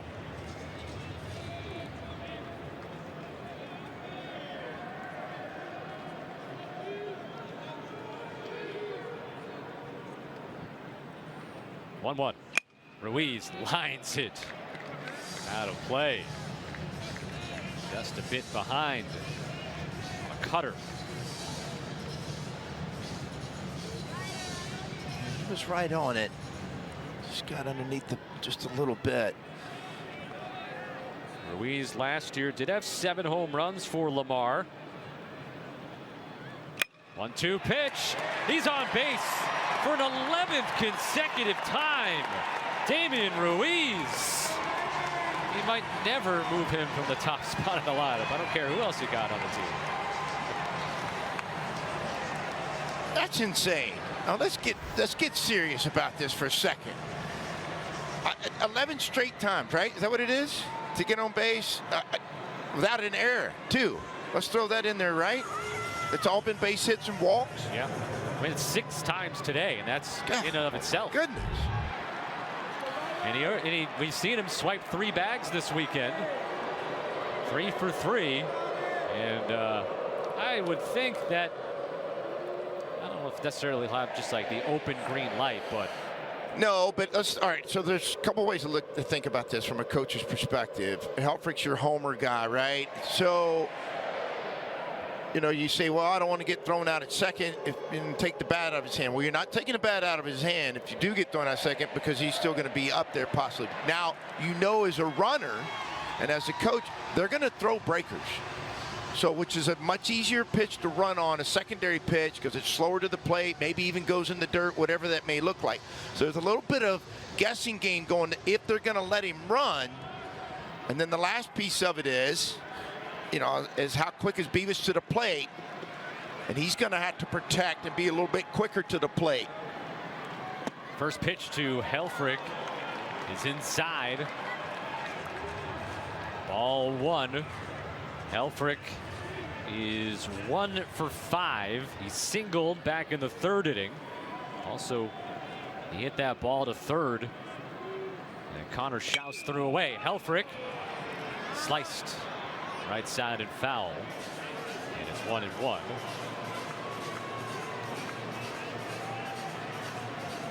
That slider stayed in the middle part of the plate. He didn't miss it by much. Arkansas led this game 4-0 into the 8th. Texas Tech scored 1 in the 8th, then 4 in the 9th as a check on Ruiz. Back it safely. The Red Raiders had the lead. Bottom of the 9th, 1 out, nobody on. And Cam Kojal, who's on double deck, hit the game tying home run. Up and in, 2-1. They've gone in on him twice. First pitch in his sequence was a fastball in. Third pitch in the sequence after a slider in the middle was a sinker in. 2-1. Fouled at the plate. 2-2. Nobody out. Bottom 11. Damian Ruiz singled to begin this inning. The 11th inning. His 11th straight time on base over the weekend. Beavis is doing a good job so far of getting the ball to the plate quicker. A little bit of a slide step, not a high leg kick. Now comes the part, is he going to go to his breaker? If you're going to try to run, this would probably be the time in a 2-2 count. Caught him leaning just a little bit, too. You caught it, too. You got to think that if he's going to throw that bigger breaker, it might be now to try to get him to chase. Because so far, he's been good about getting it to the plate quick enough. 2-2. Liner, right field, base hit. Ruiz round second, heading into 3rd. And the winning run is 90 feet away with nobody out for Arkansas in the 11th. Well, that's just a nice piece of hitting. I mean, he's chased a couple times today on breakers out of the zone. He stays with this fastball, goes with it right back up the middle over the second baseman's head. And you weren't going to slow Ruiz down from getting to third base. Now your winning run's 90 feet away. Your outfield's got to come up in depth because they got to be able to throw the runner out from third on a fly ball. I'm not sure why you would hold the runner at first base right now. He's not relevant. They're going to go out and talk about how they're going to position and line up their defense.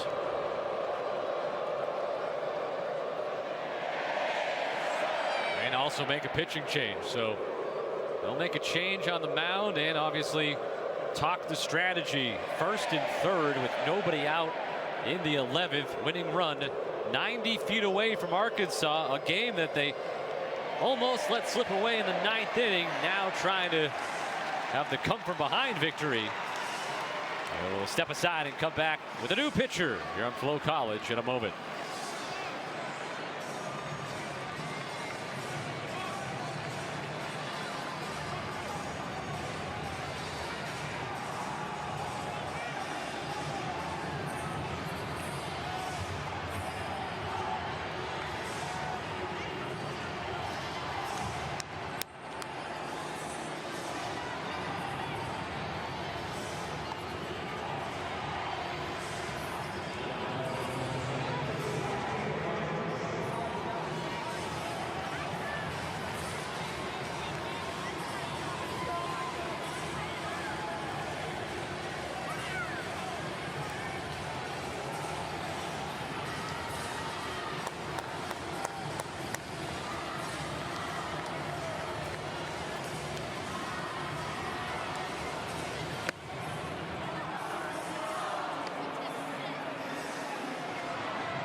Well, Logan Beavis gives up 2 singles to begin the 11th inning, and he hopes that his teammate can pick him up in a real tough situation. Jacob Rogers comes on, runners on the corners, nobody out, winning run at third base.